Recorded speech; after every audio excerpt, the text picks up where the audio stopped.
Hello tout le monde, je suis Kevin Razi et vous êtes dans CKR, le podcast préféré de vos podcasteurs préférés. Toujours un honneur, un plaisir, un privilège de pouvoir papoter avec vous, de pouvoir regarder l'actualité à travers les médias, voir comment ils en parlent pour pouvoir commenter, se taper des barres, rire et bien sûr parfois être insultant parce qu'on ne peut pas s'en empêcher, mais toujours dans le cadre des conventions de Genève.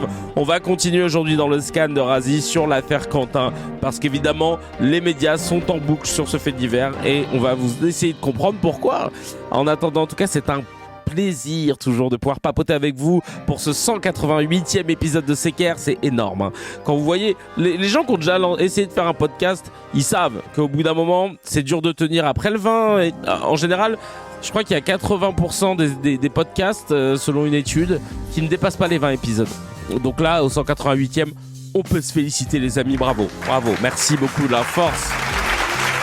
C'est vraiment nickel. Tu as vu l'article de Contre-Attaque sur le sujet? Non, balancez-moi ça, on va pouvoir le lire tout à l'heure. Balancez-moi cette dose. 200e sur scène, 200e pas sur scène parce qu'on n'a pas l'oseille. Sauf si là il y a un joueur de foot qui décide de harass sur le Tipeee et de nous mettre bien.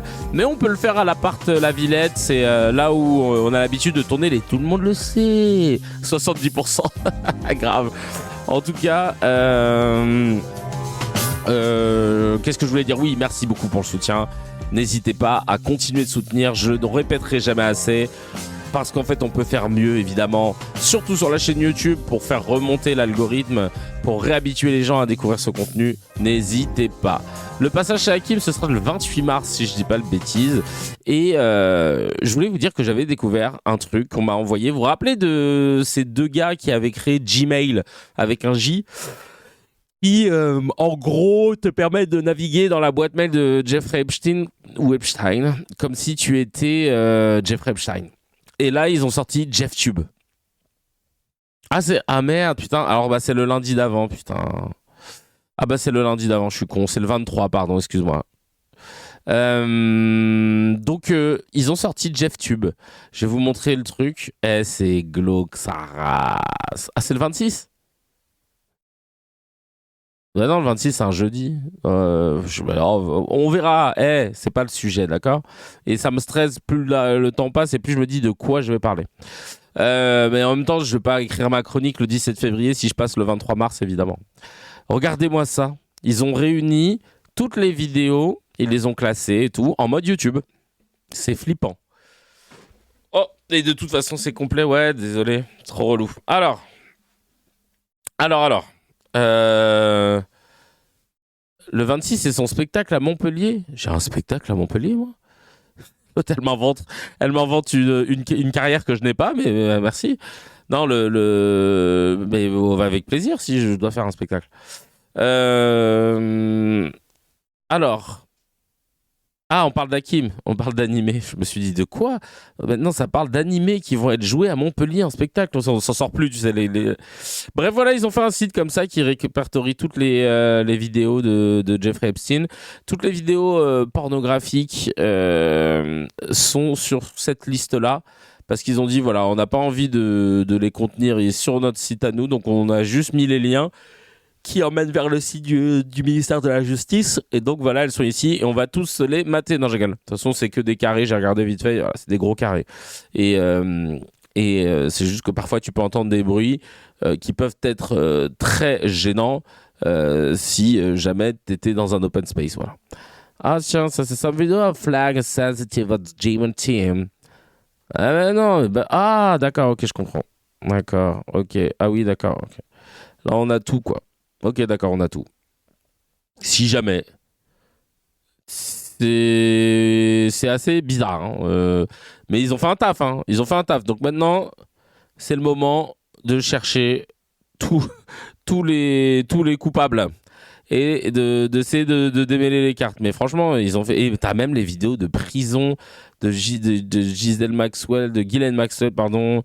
Il y a tellement de trucs. Franchement, c'est ouf. On va remettre ça, on sait jamais. C'est dommage pour Quentin, mais on continuera à nettoyer la France de tous ces fachos hétéros. On va pas en parler après, on va en parler après. Grâce au sacrifice de Quentin, LFI va tomber. Excellente journée, what a pleasure. Non, je sais pas si on peut se réjouir de ça, mais bon, ok. Bref, je vois que ça commence déjà à papoter, mais c'est le sujet du scan, donc voilà. Je vois que vous avez rien à foutre de ma trouvaille des JeffTube, donc du coup on passe au React. Tiens, on va regarder un petit peu les messages qui ont été lâchés sur le dernier épisode. 187. Qu'est-ce qu'ils ont dit? Oleg qui dit salut Kevin et les cracks, un miel premier jus régalade. Il était bien le miel, hein. Ouais. Amina Tatouré qui nous dit Paul Amar est haineux à un point, la crasse à l'état pur. Ouah, je suis d'accord quand même, hein. Ramzat Shimaev qui nous a fait l'honneur de commentaires en français et qui nous dit en vrai il n'y a aucun rapport entre le meeting de Rima et la mort de Quentin à part les dires de Nemesis qui ont changé 3 fois de version et tous les médias foncent dessus pour incriminer les filles et les pro-palestiniens. Ça c'est un peu ce qu'on se disait.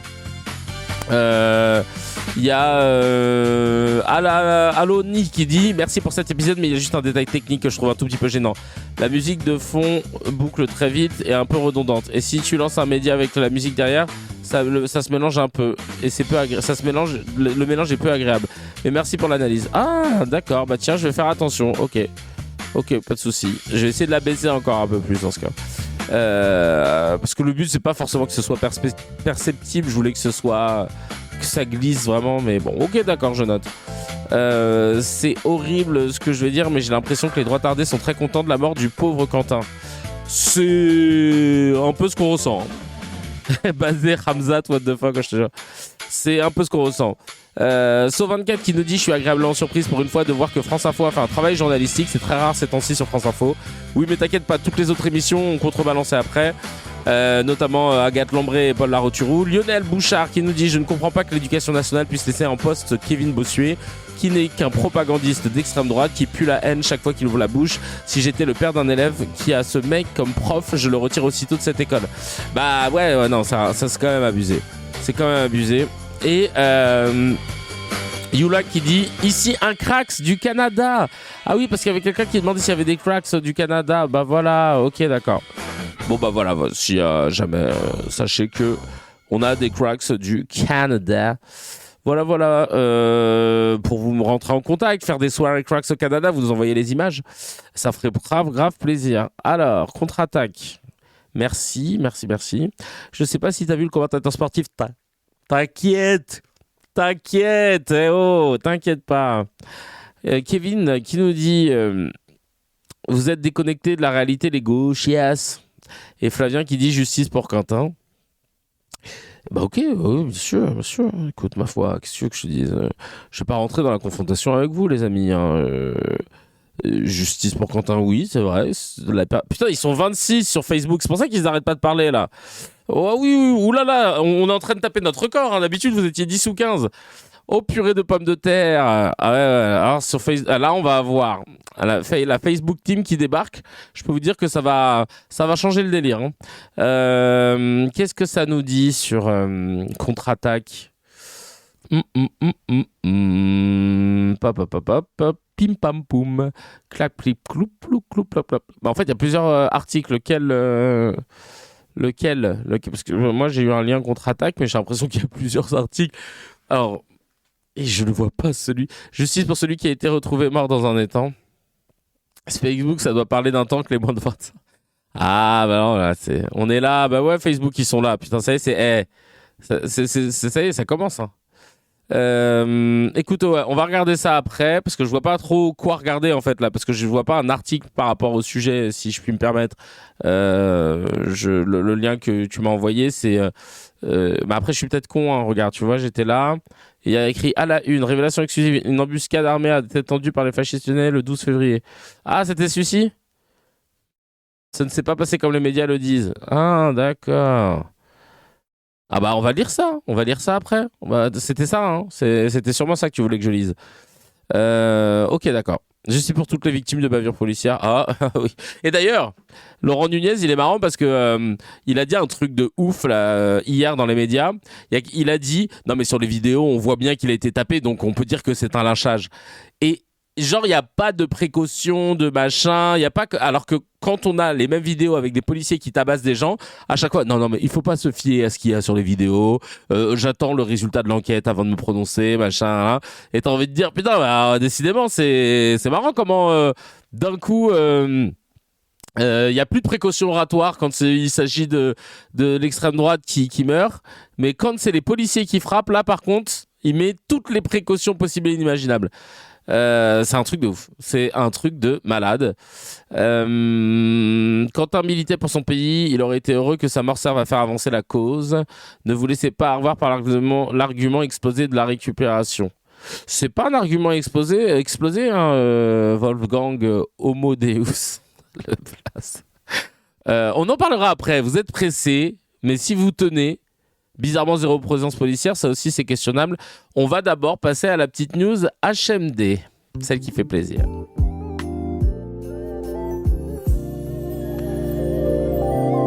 La petite news HMD, la petite news Hamdoulillah, celle qui fait plaisir, qui va faire plaisir à Wolfgang. La petite news HMD. Franchement, quelle audace de ce journaliste suisse, accusé à tort hein, d'être antisémite.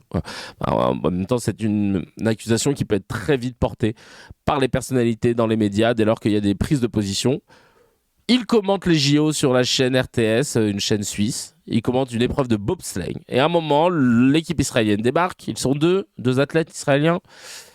Et là, le journaliste qui s'appelle Stéphane Rena est venu pour abattre littéralement. C'est-à-dire que il n'a pas du tout commenté l'épreuve des deux bobsleighers israéliens et il a décidé, lui, carrément de refaire, mais il l'a rhabillé pour l'hiver, l'été, Fashion Week, 3 saisons 2027-2028, un des bobsleighers, en précisant son pédigré, etc. Et en étant factuel. Après, si je peux me permettre, il y a un point sur lequel moi...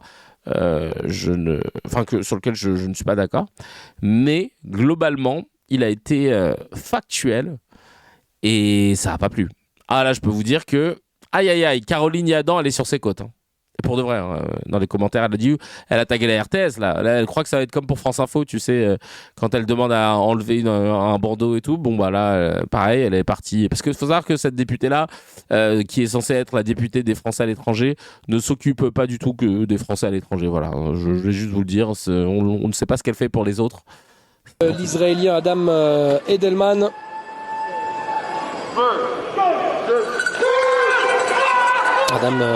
Edelman, première participation aux Jeux Olympiques qui s'autodéfinit sioniste jusqu'à la moelle, je le cite, qui a posté plusieurs messages sur les réseaux sociaux en faveur du génocide à Gaza. On rappelle que génocide c'est le terme employé par la commission d'enquête de l'ONU sur la région.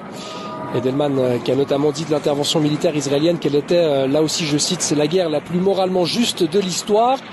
Il a aussi tourné en dérision une inscription Free Palestine sur un mur de Lillehammer en marge d'une étape de Coupe du Monde. Et il a demandé à ses followers d'envoyer de la force à Ward Fawarseh lorsque ce membre de l'équipe israélienne qui est présent ici à Cortina était engagé dans une opération de l'armée israélienne dans la bande de Gaza en 2023.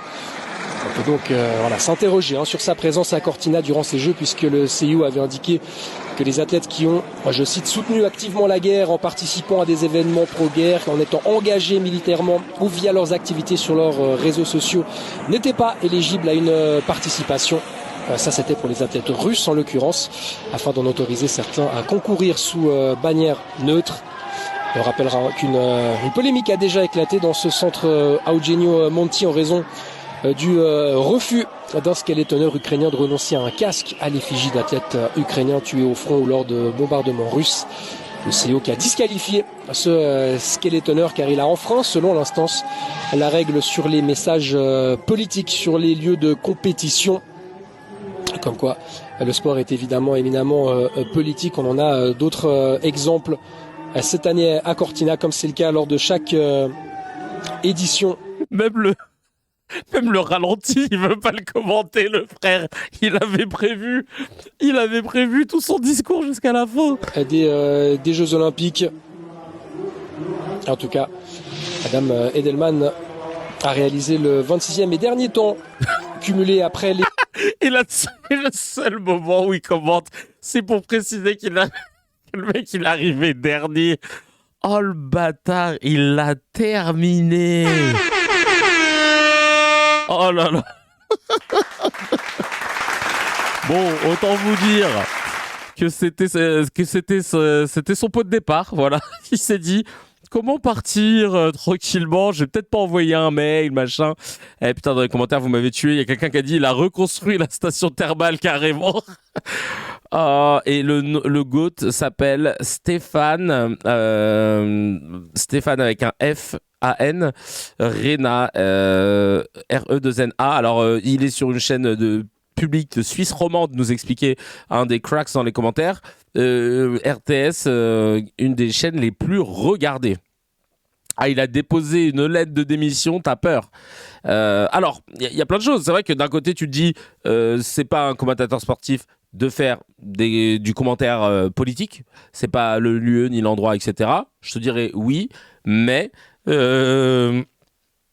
a fait un lien avec le sport en précisant que le comité olympique avait déjà disqualifié des gens selon la règle des messages politiques portés, que ce soit sur les réseaux ou alors sur un casque que le gars voulait porter, etc. Et que donc, il a rappelé tous les faits de ce que Edelman, je crois, le nom de l'athlète, a dit ou a fait, a soutenu cette politique mortifère de Netanyahou à Gaza.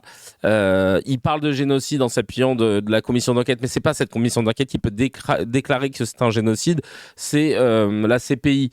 C'est juste sur ce point que moi j'essaye d'être méticuleux juridiquement, même si je suis pas juriste, mais c'est juste pour éviter qu'on perde du temps à commenter le propos plutôt que le fond. Donc à chaque fois je dis pas génocide, je dis plus en fait génocidaire, machin. Alors, moi ce que je dis c'est plainte pour génocide parce que c'est factuellement ce qui se passe. En revanche, crimes de guerre, crimes contre l'humanité, ça j'y vais à volo parce que c'est le mandat d'arrêt qui a été demandé pour Netanyahou. Et encore une fois, hein, vous connaissez votre gars. Ça fait 188 épisodes qu'on est ensemble, ça dit les termes en direct de la station thermale, mais je veux absolument pas rentrer dans un jeu partisan ou clivant qui m'empêcherait de pouvoir dire ce que je pense, parce que tu connais les gens, après ils vont dire oui non mais t'as dit ci, non mais t'as dit ci, non mais t'as dit ci, et là en fait je fais le pas de côté qui permet ensuite de hop, tu vois, j'écarte la balle sur la droite, comme ça je me mets sur mon pied d'appui, et là je décoche une frappe, ça rentre dans la lucarne, t'as capté. On va attendre qu'il disparaisse tout pour le dire. Non mais en fait il va rien se passer, même si demain le tampon est certifié, hein, malheureusement. Et encore une fois, vous savez mon angle d'attaque sur et mon projet sur plusieurs années, c'est la Cuenta. Je vous laisse mettre le lien du Discord. C'est recenser toutes les personnes qui ont failli, qui ont légitimé, qui ont participé de près ou de loin dans la communication de l'espace médiatique à légitimer ce qui se passe à Gaza en invisibilisant les Palestiniens. Et le jour où le tampon génocide tombera, le génocide s'arrêtera peut-être pas, c'est triste, mais on pourra attaquer frontalement avec l'aide d'une artillerie judiciaire legit, et d'ailleurs Manus Legis nous suivra, je l'espère, pour dire ah bah tiens, Arthur, Caroline Forest, Céline Pina, Raphaël Antoven, machin, vous avez fait de l'apologie au génocide. Ah si, ça y est, c'est un génocide. Vous avez dit qu'il n'y avait pas de génocide à Gaza, bah finalement ici. Donc ça, c'est du négationnisme. Allez hop au tribunal.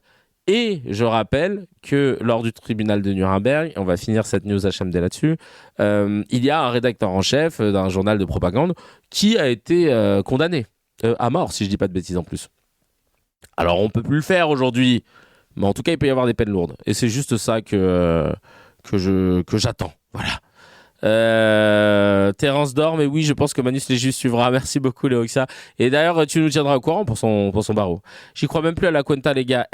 Il faut, si on croit pas en nos propres rêves, on n'a plus de raison de se lever le matin, d'accord? Et moi, c'est pour ça aussi que je me lève. En tout cas, on est ensemble et force à Stéphane Rena qui vient de faire le plus gros pot de départ de la télé suisse. Tu vois, on dit souvent qu'ils sont neutres, ils sont chill, machin. Mais quand ils veulent dire les termes, les gars, putain, il a dit ça à la Suisse. Factuel, sans montée de pression. Et surtout, il n'a pas commenté la course, si ce n'est pour dire que le mec est arrivé dernier. On passe au Mezze.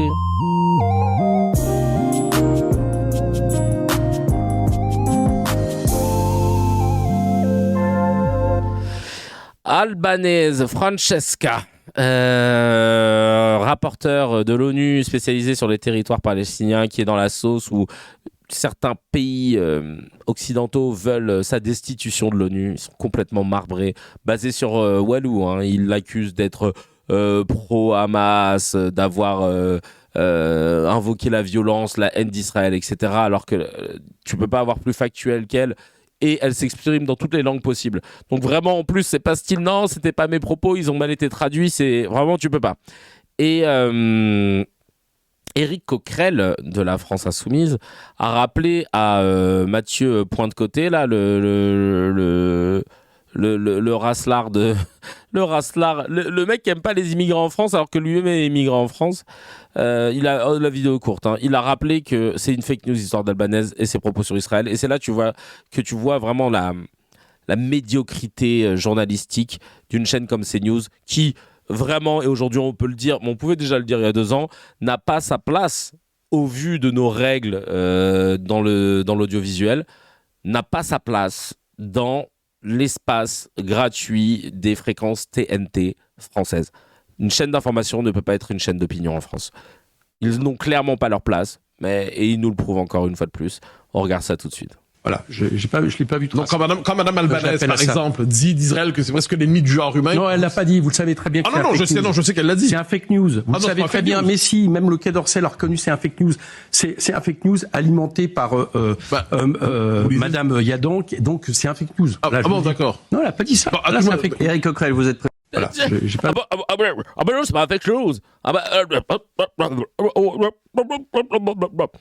Il nous a fait la poule, là. Il nous a fait la dinde, le chacal. Hein. Ah bah oui, cousin, renseigne-toi. C'est un faux nouvelle. Ouais, voilà, c'est ça qu'il aurait dû... Mate la gueule de poisson. Non, mais il est pas... fausse nouvelle. Ah bah oui, un fake news, ouais. Non, mais c'est un truc de fou. Hein. C'est un truc de fou. Là, il a parlé québécois LV1, on n'a rien compris. Vraiment, on est bien d'accord, mais cette remarque vaut également pour France Inter. Ça dépend les émissions et ça dépend de qui tu parles. Si tu parles de Sophia Aram, totalement, oui. Parce que la gauche sur France Inter, hein, autant te dire qu'on ne la voit plus trop. Je ne sais pas où ils sont. Je suis au Québec, doucement. Non, mais je sais que les Québécois, quand vous parlez québécois, quand vous parlez français avec l'accent québécois, mais entre vous, avec vos expressions et tout, impossible que je puisse suivre. Parce que vous parlez pas pareil quand vous vous adressez à des francophones de France. Là, vous faites un effort qui nous permet de pouvoir converser. Mais quand j'ai déjà regardé les films façon la Xavier Dolan, où carrément ils avaient sous-titré, parce qu'en fait vous avez là les expressions, etc., etc. Les Québécois d'extrême droite qui parlent japonais d'un coup. Ils sont au Prud'homme, Kevin. De qui tu parles d'ailleurs? Qui est au Prud'homme? Kiwi de Nazareth. Dis-nous tout. Dis-nous tout. Ils sont prud'hommes avec Guillaume Meurice, les humoristes de France Inter. Ah oui, oui, c'est clair. Xavier Dolan sans sous-titres égale impossible. Bah après voilà, c'est normal parce que c'est comme si demain je te dis de regarder un film en créole entier. Guadeloupéen et que t'es pas guadeloupéen quoi. Voilà. Tu vas pas réussir à capter. Bon bah voilà, là je dirais que c'est un créole. Voilà, c'est tout. Hein. Qu'est-ce que tu veux que je te dise? Kevin au Québec, c'est pour quand? Mais ramenez-moi là-bas, que je fasse un bête de spectacle à un CKR, mais je suis chaud de ouf. Je suis chaud de ouf, malade. Je suis en train de travailler mon futur spectacle en stand-up qui va pouvoir m'emmener un peu partout et derrière faire un petit CKR. À Tahiti, c'est pareil, si t'as pas les codes, tu comprends rien là. Bah oui, c'est comme à l'île Maurice aussi. Les juges ne se sont pas mis d'accord. Ah d'accord. Ah oui, c'est vrai, sur l'histoire de Maurice, on est sur 8 conversations, on va arrêter. On enchaîne avec la Commission nationale consultative des droits de l'homme qui a mené une étude indépendante et sérieuse, c'est précisé comme ça.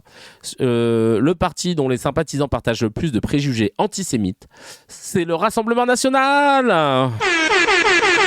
Est-ce qu'on ne le savait pas déjà ça?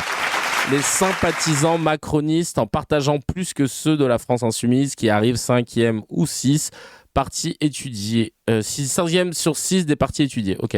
On partage plus que ceux de la... Ah d'accord. Ah oui, d'accord. Donc sur les 6 partis étudiés, la France insoumise arrive 5e. Des barres.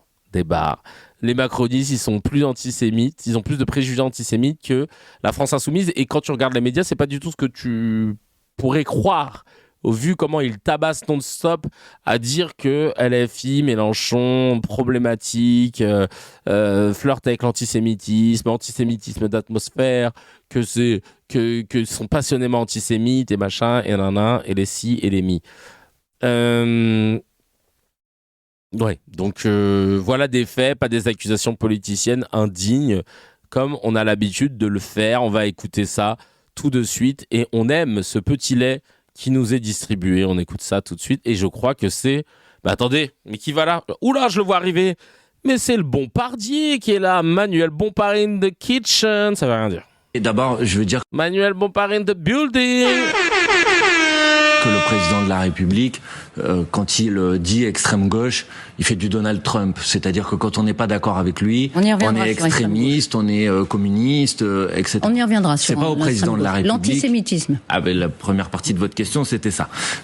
C'est pas au président de la République de classer ses opposants politiques. Sur la question de l'antisémitisme, madame, aucun responsable de la France insoumise, aucune responsable de la France insoumise, aucun militant de la France insoumise, aucune militante de la France insoumise n'a jamais été condamné pour antisémitisme. Aucun d'entre eux n'a jamais eu d'expressions qui sont des expressions antisémites. Et attendez, parce que sur ce sujet, c'est quand même très important. Et à un moment, je voudrais là aussi clarifier un certain nombre de faits. Il y a des études indépendantes qui ont été faites par la Commission nationale consultative des droits de l'homme sur les préjugés antisémites dans les organisations politiques et parmi les sympathisants des familles politiques. D'accord ? Cette étude, elle est très claire, elle a été publiée l'année dernière. Elle dit que la première formation politique dont les sympathisants ont des préjugés antisémites, c'est le Rassemblement national. Elle dit que la deuxième de ces formations politiques, c'est les Républicains. Elle classe six organisations politiques,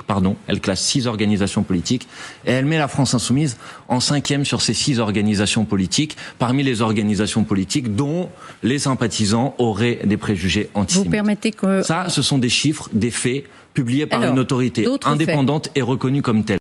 Et d'abord, Aïe, aïe, aïe, aïe, aïe, aïe, aïe, ça va pas dans le narratif, ça.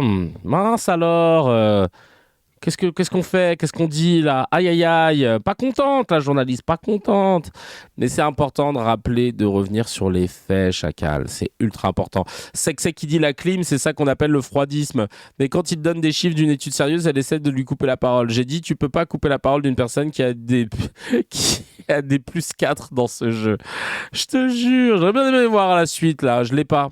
C'est malhonnête de ma part intellectuellement, mais non, peut-être. Mais je joue exactement le même jeu qu'eux. Il l'a vitrifié. Mais elle est immonde toute l'interview. Ah, toi, tu l'as vu des aides Parisien 93, la journaliste de LFI et de LCI, une lettre près.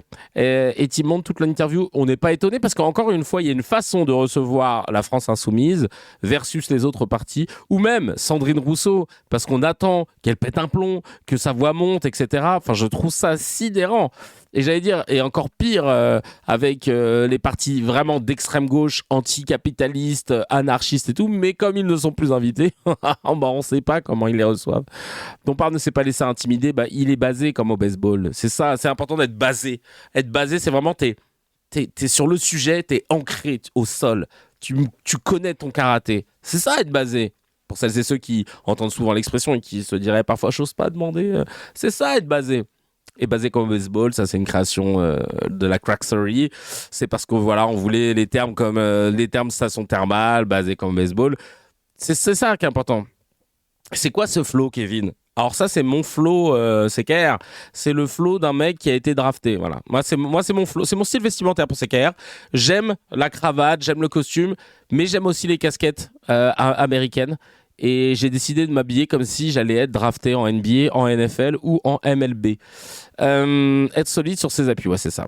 On enchaîne dans le mezzé avec l'islamophobie. En vrai, la casquette, c'est parce que comme on est le matin souvent et que parfois j'avais les cheveux mi-longs, tout ça, je voulais pas me coiffer, tout simplement. Mais là, j'ai été chez le coiffeur avant-hier. Je pourrais carrément faire l'émission sans même... Regardez-moi ces contours, machallah. Franchement, machallah, le gars, C'est un nouveau coiffeur que j'ai testé à côté de chez WAM. Franchement, il a fait le taf de ouf. Ah non, franchement, hello quoi. Non, je suis beau un peu là. Remets. Non, franchement, là tu vois juste, là ça déconne un peu parce que j'ai pas eu le temps de rectifier le tir. Mais alors sinon, franchement, machallah, il a fait un truc. Tu reconnais pas la tête? Ah, c'est vrai que sans la casquette, vous n'êtes pas habitué, d'accord. Moi, j'ai compris. Est-ce que là, c'est pas plus mal comme ça? C'est bon? Voilà, c'est bon. Vous préférez quand je suis chum? Allez, on va faire l'émission comme ça, en meilleur Habib. Écoutez, je vais faire la suite de l'émission de Kevin. Une émission scandaleuse. Une émission antisémite, je le dis. Alors on va faire la suite de l'émission. Ah, c'est parti. Les actes islamophobes ont bondi de 88%. C'est pas vrai. C'est sûr que c'est pas vrai. On va regarder la vidéo. On va voir, mais c'est n'importe quoi. Soi-disant des actes antisémites qui auraient bondi. On va regarder ça tout de suite. Scandaleux. Sur un an, c'est la progression la plus rapide. En 2025, les actes anti-musulmans recensés par le ministère de l'Intérieur ont augmenté de 88% par rapport à 2024. Face à cette hausse, la Grande Mosquée de Paris tire la sonnette d'alarme. La Grande Mosquée de Paris exprime sa vive inquiétude face à la persistance de ces violences. Elle constitue une atteinte directe aux principes fondamentaux de la République. En revanche, ce chiffre ne surprend pas le grand imam de Bordeaux, Tarek Oubrou. Plus la démographie, la visibilité des musulmans apparaît dans la société, plus cela engendre des craintes, des ignorances, des incompréhensions qui souvent engendrent des comportements d'exclusion. Selon le rapport du ministère de l'Intérieur, les actes anti-musulmans sont composés majoritairement d'agressions physiques, verbales et de haine en ligne. Il y a une montée du degré de violence dans les actes islamophobes. Et encore une fois, l'année 2025 a été marquée par des crimes. 2 assassinats ont incarné cette flambée de violence. Celui d'Aboubacar Cissé en avril 2025 et d'Hichem Miraoui, un mois plus tard. Le ministère de l'Intérieur se dit pleinement mobilisé pour assurer la sécurité des lieux de culte. Eh bien merci, c'est marrant parce que on a de la chance d'avoir LCI qui en parle parce que c'est pas du tout le sujet qui a été repris. Un commentaire de l'imam Chalgoumi. Eh ben, c'est vrai ça. Chalgoumi, il est jamais là quand il s'agit de servir sa communauté. C'est quand même assez dingue. Merci en tout cas à CNews et à toutes les autres chaînes qui y participent à faire monter cette islamophobie non-stop. Marlys qui nous dit en commentaire, encore un coup des frères musulmans, ça. Bah oui, on connaît. Il serait capable. Tu sais quoi? Si j'avais été dans une émission d'info, j'aurais tenté des analyses comme ça, sorties de mon chapeau pour voir si on me fact-check ou pas. J'aurais dit, oui, il faut savoir que les frères musulmans, et c'est une pratique qui est très courante, et ils l'avaient notamment fait en Égypte lors du coup d'État, on se souvient que les frères musulmans sont capables d'inventer, parfois, je dis bien parfois, et c'est à prendre avec des précautions, des actes islamophobes afin de pouvoir manipuler les sondages et donc justement l'opinion et s'en servir à des fins politiques. Voilà, je tiens juste à rajouter cette information. Je suis sûr que si tu dis ça, tu vois la façon dont je l'ai dit là, avec ma cravate, ma chemise, mon costume, je suis sûr que tout le monde te dirait ah oui, non mais totalement d'accord. Oui, ce que dit Monsieur Razi est potentiellement vrai, à prendre avec des pincettes, mais c'est totalement d'accord. Et je te jure, vaut mieux dire que c'est les Russes, ça fonctionnera plus vite. Ah là oui, j'avoue. Les Russes, j'ai même pas besoin de faire des prémices, une entrée, etc. Tu m'as dupé. Le pire, c'est que t'as probablement raison. T'as vu, je l'ai tellement bien sorti parce que j'observe la rhétorique utilisée sur les plateaux télé, je la connais par cœur. Je sais comment gagner du temps quand tu te poses une question et que t'as pas envie d'y répondre. Je sais. Arrête de Kevin, demain Pascal va reprendre ton tech. Ah putain, ou Rachel. Je te jure. Non, c'est chaud. Bref, tout ça pour dire les frères musulmans sont les marionnettes de Poutine.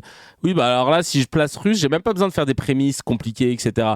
J'ai juste besoin de dire, vous savez, la Russie exactement. Non, mais et je valide tout ce que vient de dire le travail incroyable que nous a fait Monsieur Razi sur toute cette explication sur la Russie. Et toi, t'es là, mais j'ai juste dit la Russie. Non, mais c'est justement... Non, mais tout est dit. Mais tout le monde l'a entendu. Cet argument est imbattable. C'est imbattable. Et c'est insupportable d'entendre ces médias de gauche, toutes les chaînes de gauche, LCI, BFM, France Inter, tout est de gauche. Ils ne veulent pas entendre. Ils ne veulent pas entendre ça. Vous voyez ? C'est insupportable. C'est insupportable.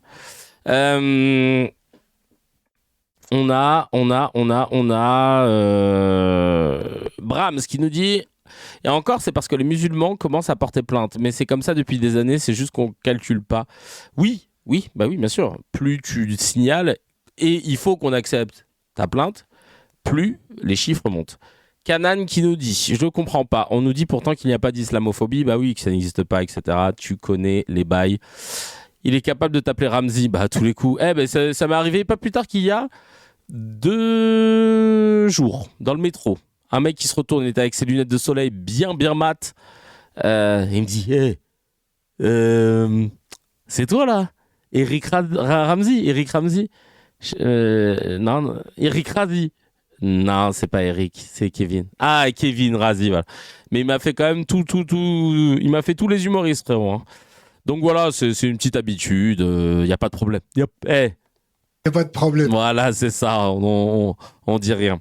Dans le Mezzé, on continue. D'ailleurs, on finit même le Mezzé. Il est plus court que d'habitude parce que j'ai retiré des trucs qu'on avait déjà vus hier. En fait, faut voir l'intervention de Bompard face à Duhamel. Oh, il y a une intervention de Bompard face à Duhamel. Alors attends. Si quelqu'un peut me la trouver, en fait, je le fais, je le rajoute après. Si c'est par rapport à Quentin ou pas ? Parce que si c'est par rapport à Quentin, je peux l'inclure dans le scan. MDR va porter plainte pour agression antisémite en Algérie, ça va être comptabilisé 2 fois même. Ok, je comprends pas ton take, t'inquiète le ref, je sais jamais ce que tu veux dire vraiment. Voilà, mais n'hésite pas en tout cas, n'hésite pas. T'inquiète le ref, pour celles et ceux qui voient pas, il est sur YouTube, hein, c'est normal. Hein. Alors là, c'est intéressant. Il y a une vidéo, je crois que c'était sur le plateau d'Estelle Denis, qui devient vraiment l'émission réac as fuck. Hein.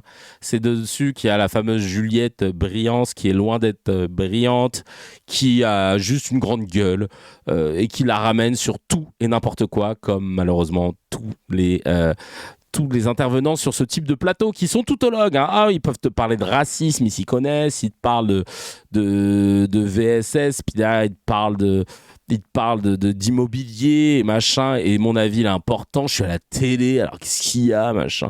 Des gens vont me dire, bah tu fais pareil. Non, chacal, moi je commente les médias.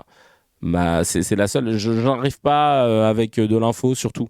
Je commente les médias, et si les médias parlent de tout et n'importe quoi, je vais les suivre et je vais voir comment ils en parlent. C'est ça, hein, le take de CKR, nouvelle version post-Dr H, qu'on embrasse évidemment. Alors, on va de ce pas. Vous parlez d'émissions basées, vraiment, je recommande Les Idées Larges sur Arte. À quoi sert la police, par exemple, mais plein d'autres. Ah, intéressant. Je préfère regarder ça que de commenter CNews. Eh bien, très bien, c'est bien. Moi, c'est vrai que c'est bien mieux de faire ça que de regarder CNews. Moi, je m'en occupe pour vous de regarder ce qui se passe sur CNews, t'inquiète pas. Mais évitez, si ça peut vous éviter. Ceinture noire d'humour, la Briance. Oui, vachement. Alors, regarde tout de suite, Thierry, qu'est-ce qu'il nous raconte ? Écoutez, on va voir. J'ai pas dit, mais je vais déjà tirer mon chapeau à la personne qui va travailler pour le SMIC. Parce que quand on a coûté tous les frais, vaut mieux être au chômage. Je suis désolé des fois. Donc moi, je suis pour la dégressivité, surtout dans les emplois où il y a de la demande. Du boulot. Parce que voilà. Moi, alors je suis en Charente-Maritime. Je suis toujours inscrit sur les trucs d'emploi. Ils en cherchent. Et ils trouvent pas, c'est quand même bizarre. C'est quand même bizarre. Bah ouais, ils recherchent des viticulteurs. Donc bon, bah, toi, peut-être que t'es maçon, bah tu peux être viticulteur aussi, merde. Attends, je comprends pas. Je comprends pas pourquoi les gens acceptent pas de prendre un emploi qui correspond pas à ce qu'ils avaient envie de faire. Je comprends pas. Je comprends pas, qui correspond pas à leur niveau d'études ou qui correspond pas à leur zone géographique. Ou je comprends pas vraiment. Hein. Pourquoi ils viennent pas en Charente-Maritime, hein? Ils passent pas de Seine-Saint-Denis à Charente-Maritime tout simplement pour trouver un travail. Je comprends pas, il y en a plein. Oh là, les jeunes, ils veulent plus travailler. Je vais vous donner l'exemple de mon fils qui est hallucinant, il n'y a pas d'autre mot. Hein. Il est resté 7 ou 8 ans au RSA, donc à 800 €. Hein. Il m'a montré les preuves, hein, donc c'est pas des bobas. Je l'ai fait embaucher dans l'entreprise où j'étais à l'époque, l'année dernière. Ouais. Et là, il avait un bon salaire, il était à plus de 2002 ou 2003 net. Ah ouais. Ouais. Et l'entreprise a coulé parce... Big up à la Kanaki. On nous regarde même là-bas, ça fait plaisir. Donc ouais, RSA à 800 € déjà. Ça commence bien. Donc à 800 €. Hein. Il m'a montré les preuves, hein, donc c'est pas des bobas. Le gars, il call out son fils normal, je te jure, il le fout dans la sauce. Il s'est embauché dans l'entreprise où j'étais à l'époque, l'année dernière. Ouais. Et là, il avait un bon salaire, il était à plus de 2002 ou 2003 net. Ah ouais. Ouais. Et l'entreprise a coulé parce que il y a eu des soucis au niveau des SAV. Bon bref, la boîte a coulé. Il a été licencié économique. Il a droit, et il est toujours au chômage, à 1900 € net au minimum sur 12 mois. Ça fait 10 mois qu'il touche cette somme-là. Oui, mais il a travaillé pour ça, Thierry. Vous rigolez? Mais en plus, le mec, il jette son fils. Je comprends pas c'est son frère ou son... Je te jure, c'est son ex ou quoi, le frérot? Vous connaissez ou quoi? Sur 10 ans, il a travaillé 1 an. Je suis pas inquiet qu'il m'écoute. C'est votre propre fils, là, dont vous parlez? Oui, c'est mon fils. Et il est au courant de ma pensée. Mais je vais vous donner mon opinion. C'est qu'il serait bien con d'aller se casser le cul à 1400 € alors qu'à rien foutre, il a 1900 €. C'est le système. Oui, mais il va pas garder ses 1900 € ad vitam aeternam. Là, vous le disiez, il est resté au... Bah oui, c'est pour un an. Enfin bref. Ça, 7 mois à 800 €. Mais vous trouvez normal que quelqu'un qui est seul, qui a pas de charge parce qu'il vit chez son frère, puisse toucher 1900 € net par mois sans justifier de recherche d'emploi? Mais oui, voilà. Oui, mais là, c'est, alors là, c'est un bon exemple parce que c'est votre fils et vous le vivez au quotidien. Mais vous avez aussi beaucoup de gens qui sont au chômage et qui n'ont pas eu la chance de retrouver un boulot à 2500 € comme votre fils. Et vous l'avez aidé, Thierry, sinon il sera encore au RSA. Oui, mais il profitera encore du système. Mais c'est pas profiter du système, t'es con ou quoi, Thierry? C'est pas profiter du système. Il y a entre 30 et 40% des gens qui ont le droit au RSA en plus et qui ne le touchent pas. Et donc vraiment, pour le coup, crois-moi, c'est pas à cause des gens qui seraient au RSA que la France va couler, chacal. Hein. Profiter à 800 € par mois, ça doit pas être la joie non plus quand même. Mais non, c'est pas la joie du tout. Et même 2300 € par mois, selon là où t'habites, mais ça peut être une tannée. Ça peut être une tannée. Isolés qui sont pas du tout dans cette situation-là. Hein. Excusez-moi, quand vous êtes chez papa-maman à 800 € net par mois, que vous payez pas de bouffe, que vous payez pas d'essence, que vous payez pas d'assurance voiture et tout ça... vous lui dites de payer les courses. Bah oui, c'est ça. En fait, c'est le cas de ton fils. Parce qu'il y en a d'autres, ils sont RSA et ils ont tout à payer à côté. Donc je vois même pas pourquoi on t'écoute là. Thierry, casse-toi là. Oh là là. Qu'est-ce que tu nous casses les pieds avec ton vieux cas d'école là. Qu'est-ce que tu dis? N'importe quoi. N'importe quoi. Il y a Citaf 94 qui m'a débunké. Ça, il m'a dit l'affirmation mélange plusieurs dispositifs et présente des montants type comme s'ils étaient automatiques, ce qui est trompeur.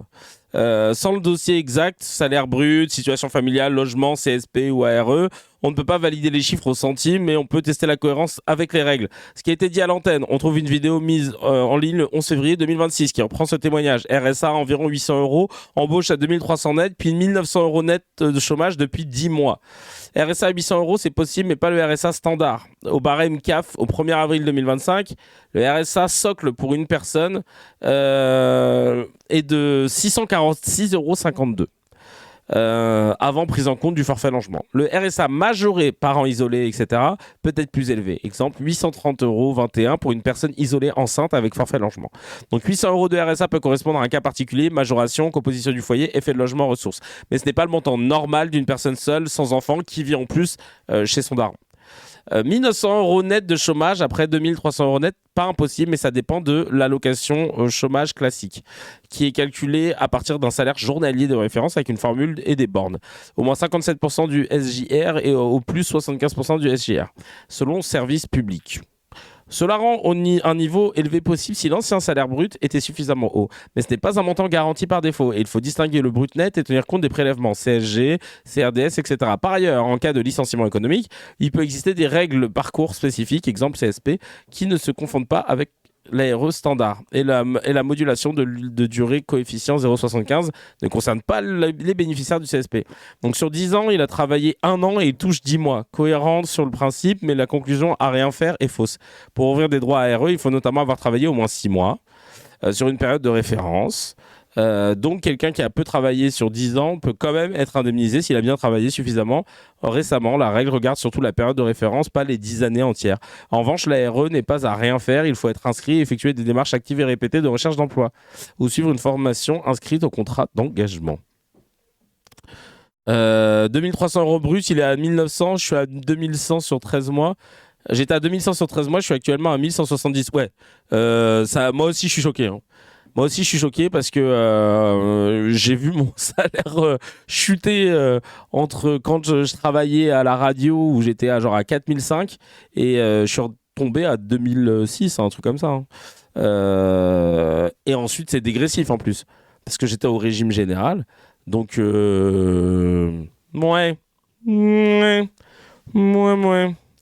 Chelou l'affaire, mais en tout cas tout ça pour nous dire que Thierry il était juste pas content que son fils travaille pas, mais ça n'a strictement rien à voir avec le système.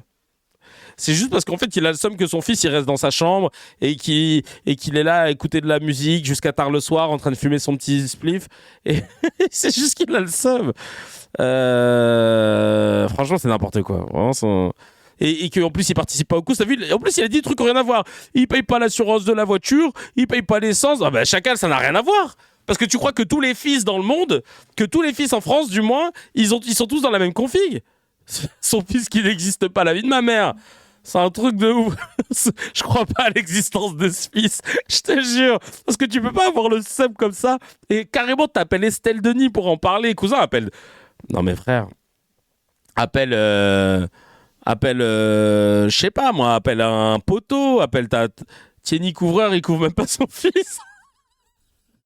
La vie de ma mère, il l'a lâché salement. Son problème, c'est qu'il a Tanguy chez lui. Bah oui, c'est tout, là. Cousin, qu'est-ce que tu veux que je te dise? Il a dit à son fils, tu bouges pas, je vais t'afficher devant tout le monde sur RMC, je te jure. Oh purée, il appelle Pascal le grand frère, voilà, il s'est trompé. Ou change de fils, voilà. Le mec, il a appelé RMC pour essayer d'alimenter la machine.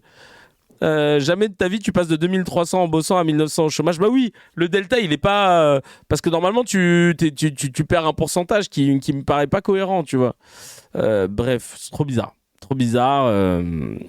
Ça peut dans certains cas, mais ça dépend du taf qu'il a eu avant. Mais là il a eu que ça. La boîte, elle a coulé direct. Ah ouais, en tout cas, son fils, c'est un chat noir, hein, je te jure. Mais c'est même pas de la faute de son fils, en vrai, apparemment. C'est pas comme s'il s'était fait virer, tu vois. Donc, vraiment, je comprends pas pourquoi il a le seum comme ça. Il s'est dit, vas-y, mon fils, je vais appeler Estelle Denis, là, tu me casses les pieds. Vas-y, c'est bon, là. Oh là là. Bref. Allez, on passe tout de suite au scan de Razi.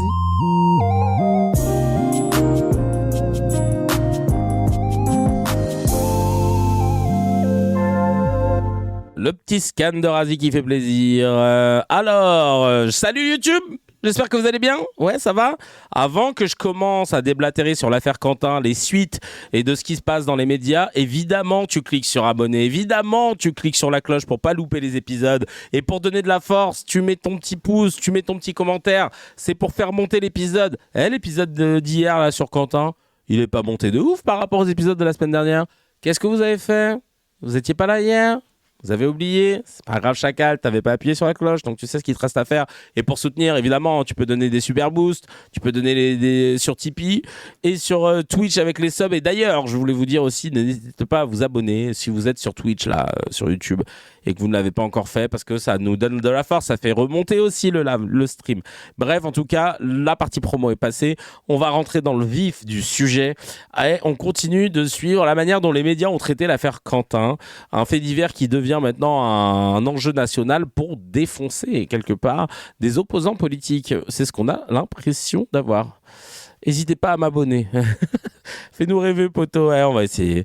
En préalable, déjà, il y a Catherine Tricot, la directrice de la revue Regard, qui explique que l'extrême droite tue tout le temps. Mais comme il n'y a pas d'attention médiatique là-dessus, comme ici avec la mort de Quentin à Lyon, le public ne le sait pas. Alors je résume, Quentin, 23 ans, s'occupait de la sécurité du collectif identitaire d'extrême droite Némésis lors de la venue de Rima Hassan à Lyon pour une intervention à Sciences Po Lyon et à 2 arrondissements de Sciences Po, là où Rima Hassan était, il y a eu une rixe entre des antifascistes supposés. On pense notamment à la Jeune Garde, mouvement co-créé par Raphaël Arnaud, député LFiste, qui s'en sont pris au collectif Némésis et à son service de sécurité, et ils se sont tapés. Quentin s'est fait frapper violemment, il est rentré quand même chez lui, il a eu un malaise, il est allé à l'hôpital, il est décédé, et c'est horrible.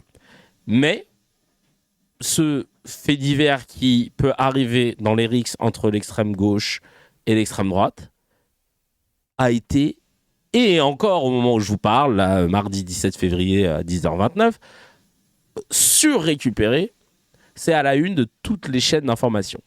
Pourquoi ? Parce que tout le monde essaye d'établir un lien entre LFI, Rima Hassan et le fait que ce jeune homme soit mort. Et c'est là que ça pose problème. Parce que pourquoi vous voulez insister autant ? Qu'est-ce qui se passe ? Pourquoi d'un coup, on utilise tous les moyens possibles et inimaginables pour discréditer carrément ? Je l'ai montré hier, Paul Amar, qui était à l'hommage aux 20 ans, si je dis pas de bêtises, c'était 20 ans, Ilan Halimi déjà, les 20 ans de la mort, de l'assassinat d'Ilan Halimi, l'assassinat antisémite, le mec il a dit, il a fait un lien avec Quentin. Et tu te dis, mais attends les frères, c'est honteux déjà pour la mémoire d'Ilan Halimi, honteux pour sa famille, que tu fasses un lien avec Quentin qui est truc, enfin, qui n'a strictement rien à voir. Ils ont pas, enfin, je veux dire, ça n'a rien à voir. Et donc là, on a, voilà, on commence là-dessus. Donc hier, on en a parlé. Allez voir la vidéo d'ailleurs qui revient là-dessus. Comme ça, vous pourrez avoir les tenants et les aboutissants. Catherine Tricot, directrice de la revue Regard, explique que l'extrême droite tue tout le temps, mais comme il n'y a pas d'attention médiatique, en fait, on ne le sait pas. Alors que Quentin, ils ont bien insisté. On regarde juste ce petit passage, ça dure pas très longtemps. Depuis 2022, il y a plus d'une dizaine de personnes qui ont trouvé la mort sous les coups de militants d'extrême droite pour des raisons politiques ou raciales. Donc, ce que je pense, c'est qu'il faut prendre la mesure d'une amplification de la violence et des affrontements, et notamment du côté de l'extrême droite. Là, il y a quelque chose qui vient de se passer qui est absolument catastrophique, absolument dramatique. Ce n'est pas les us et coutumes des gens de la gauche et même de l'extrême gauche. On a dit tout à l'heure, ce sont plutôt la Jeune Garde et plutôt une organisation qui se veut d'autodéfense, en défense et pas en attaque. Ouais, merci de l'avoir précisé. Merci de l'avoir précisé. On vient de m'envoyer quelque chose là. Le pauvre Quentin qui est décédé, il était dans une mouvance identitaire, hein. Il est passé par l'Alliance française, un mouvement nazi, identitaire as fuck, etc. C'était pas un mec qui passait par là par hasard. C'est quelqu'un qui avait l'habitude de se taper et qui était dans cette mouvance-là. Merci à Catherine Tricot d'avoir précisé ça. Et regardez, je suis désolé, je suis un peu perturbé parce qu'on m'a envoyé la photo sur WhatsApp à l'instant. Mais en gros, là, c'est la photo du fameux Quentin Desranques, le militant qui s'est fait lyncher à mort à Lyon, fourni par le Figaro. fourni au Figaro. Et en fait, il y a des gens qui ont dit les bras avec l'IA, c'est pour cacher quoi ? Les bras enlevés avec l'IA, c'est pour cacher quoi au juste ?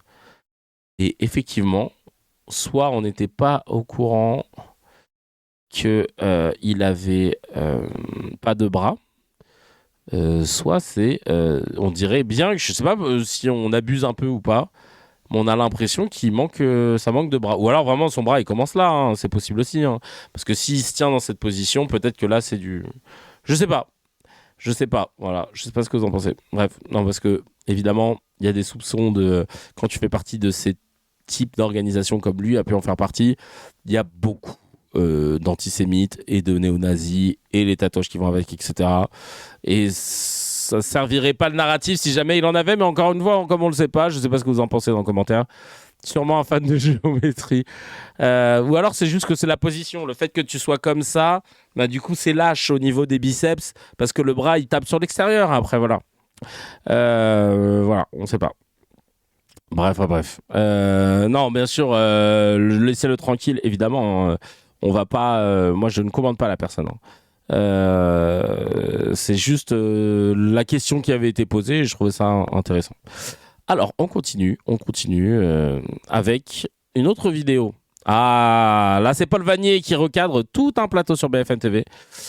Et oui, alors tiens, Argos nous dit, vous avez remarqué quand ils parlent de Quentin, ils disent militant identitaire, militant nationaliste, aucune mention de l'extrême droite, alors que de l'autre côté, ils ne se gênent pas pour dire c'est de l'extrême gauche. Ouais, carrément, très très bonne analyse, c'est exactement ça, et c'est affligeant.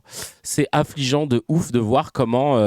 c'est à l'heure au petit déjeuner, ma chérie Gaëlle me disait ça quand je parlais des antifas.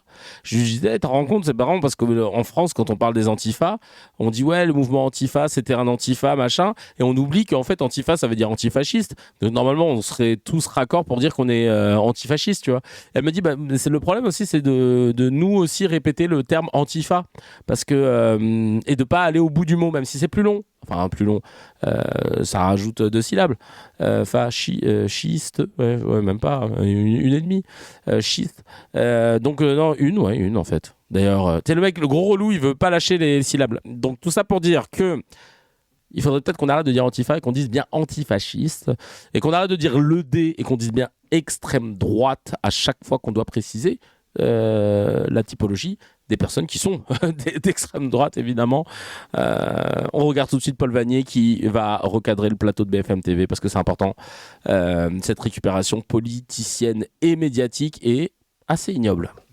J'ai bien compris que vous participiez à une opération très politicienne. Celle de l'extrême droite qui vise à stigmatiser la France insoumise. On peut vous répondre, c'est factuellement. Je vais au bout. Et qui vise à stigmatiser la France insoumise. Et qui vise aussi à tenter d'effacer la violence de l'extrême droite. Car je vais le rappeler, dans ce pays, depuis 2022, 12 personnes sont mortes sous les coups de groupuscules fascistes et d'extrême droite. Et je ne vous ai jamais entendu, vous monsieur, ni vous, pour condamner cette violence. Alors, jamais. Ah bah c'est clair qu'ils font pas des émissions en boucle depuis 3 semaines quand c'est des gars d'extrême gauche qui se font défoncer et qui meurent sous les coups de l'extrême droite. Et c'est vrai en fait, il y a un moment la kayfabe qui sont en train d'installer, vous savez, j'aime beaucoup parler de kayfabe. Je rappelle pour celles et ceux qui débarquent dans ces carrières, la kayfabe, c'est ce contrat implicite, tacite entre les catcheurs et les fans de catch où ils décident de faire semblant que les combats sont vrais. Et c'est pour ça que ça remplit des stades et que, enfin des grosses arènes et que ça cartonne depuis 30, 40 ans le catch, si ce n'est plus. Hein. Moi j'avais commencé à regarder quand j'étais petit, hein, j'ai 38 ans, au collège, sur RTL 9 à l'ancienne, c'était l'époque Triple H, Goldberg, tout ça, là, Hulk Hogan un peu encore, ouais, il est encore un peu en activité, et les débuts de The Rock, bref. Et donc, on se met d'accord pour dire on fait semblant que c'est vrai. Tu vois, on fait semblant que c'est vrai, Undertaker, machin. Et donc, moi, mon angle, et ce que je défends dans ces guerres, c'est qu'il y a une kayfabe qui s'installe un peu partout dans la vie. Et notamment dans la politique, et notamment dans l'espace médiatique, qui est mon terrain de jeu. Et là, tu vois que la nouvelle kayfabe qu'on essaye d'installer, c'est de dire que c'est la première fois qu'on voit une telle violence, parce qu'elle vient de l'extrême gauche. Et on décide de communiquer que là-dessus. Et je trouve ça insupportable. Et on occulte le fait que l'extrême droite tue Et on fera un petit récap après de tout ce qui s'est passé, parce que je crois qu'on a une vidéo où quelqu'un le détaille très bien. Et c'est ouf, parce que la grosse partie de la classe politique, avec bien sûr l'aide des médias, s'amuse à chaque fois à pousser cette kayfabe autour de là. Nadia qui nous dit, mon avis, tu peux être antifasciste sans pour autant vouloir taper et défendre tes idées par la violence. Bah oui, bien sûr. Et je ne légitime pas la violence. Nous, ce qu'on est en train de commenter ici, c'est non pas est-ce que c'est logique ou pas de se taper parce que eux aussi ils tapent. C'est juste comment les médias en parlent dès lors qu'il s'agit de pouvoir enfoncer comme il se doit la gauche. Et pourquoi ils le feraient ? C'est juste ça, en fait. Par-dessus la troisième corde, le coup de la corde à linge. Donc voilà. Donc c'est juste ça. Kahn avait bien expliqué que tous les morts ne se valent pas. Ouais, je te jure. Bah oui, bien sûr. Là, bien sûr. Leur tag sur la place de la République cette nuit montre qu'ils sont encore assez débiles pour mettre un CSC après tous les efforts de leur chef pour se défendre de l'antisémitisme. Tu parles de quoi des croix gammées qui ont été faites à la place de la République. Mais on sait pas si c'est des on sait pas si c'est des gens de gauche, d'extrême gauche. Donc sauf si on a la foi, on les a attrapés. Mais a priori, on sait pas. Alors, on continue. Vous participez à une opération très politicienne, ça je l'ai vu. Ah oui, Paul Vannier, il continue aussi. Paul Vannier, il continue. Pourquoi le ministre de l'Intérieur, informé des provocations qu'il s'apprête à faire à Nemesis, n'a pas déployé de force de police ? Ça, c'est une autre question qu'on peut se poser, effectivement. Je vais vous mettre la vidéo, la suite. Je pose une question, puisque nous sommes en train de chercher là des responsabilités et parfois de substituer à des enquêteurs. Pourquoi le ministre de l'Intérieur, qui était informé de la provocation que Nemesis s'apprêtait à conduire. Pourquoi la préfecture ? Pourquoi les services de renseignement qui étaient tous informés de ce qu'il allait arriver ? Pourquoi n'ont-ils pas déployé des forces de police ? Mais elles étaient là ? Non, elles n'étaient pas là. Elles n'étaient ni devant l'IEP, ni ensuite dans les rues adjacentes où une rixe a lieu et où les forces de l'ordre auraient dû intervenir. Il est vraiment l'Union nationale interuniversitaire, il est au bout de sa life. Il ne maîtrise pas son sujet. Donc moi je dis qu'à Lyon, ce drame aurait pu être évité si le ministre de l'Intérieur avait pris ses responsabilités. Il était informé par les services de renseignement. Donc là, la police protège. Tout le monde sait que ce groupe d'extrême droite identitaire Nemesis est spécialiste en provocation. Pourquoi M. Nunes, informé, n'a-t-il pas déployé des forces de l'ordre ? C'est un collectif féminin. Alors qu'est-ce qu'il foutait là déjà ? Il était venu pour défendre quelle branche du féminisme sur l'avenue de Rima Hassan à Sciences Po Lyon ? Espèce d'abruti, lui qui essaye toujours de prendre le parti du pouvoir, de l'ordre, des puissants. Donc là, maintenant, vous aimez la police. C'est le job à la base. C'est juste ça, en fait. Il est chiant. Hein. Il est très, très chiant. Il est insupportable, Truchot. Vraiment. C'est Truchot ou c'est Marshall ? Je sais pas. De toute façon, il mérite même pas qu'on les reconnaisse. Il veut dire non violent, égal féminin, je te jure. En plus, miso as fuck. Non, tout. C'est Truchot, on s'en fout. C'est de la... C'est Truchias. C'est Truchias. On peut plus, Truchias. Pour empêcher cette provocation. Je vais plus loin. C'est scandaleux. Je vais plus loin. Quand il y a une manifestation. Donc en gros, si c'est. Elle est, monsieur. Non, mais c'est parce qu'il n'y a pas assez de policiers, c'est ce que vous dites. Quand il y a une manifestation, elle est déclarée à la préfecture. Est-ce que le rassemblement de Nemesis était déclaré ? Si oui, a-t-il été autorisé ou interdit ? C'est scandaleux. Il y a quelqu'un qui est autorisé et qu'il a été interdit. Là, vous inversez peut-être les choses quand même. Pourquoi la police n'est pas intervenue ? Je fais ce que vous faites. Vous cherchez des responsabilités. Je les pointe toutes et notamment celles du ministre de l'Intérieur. Non, mais vous dites que c'est la police.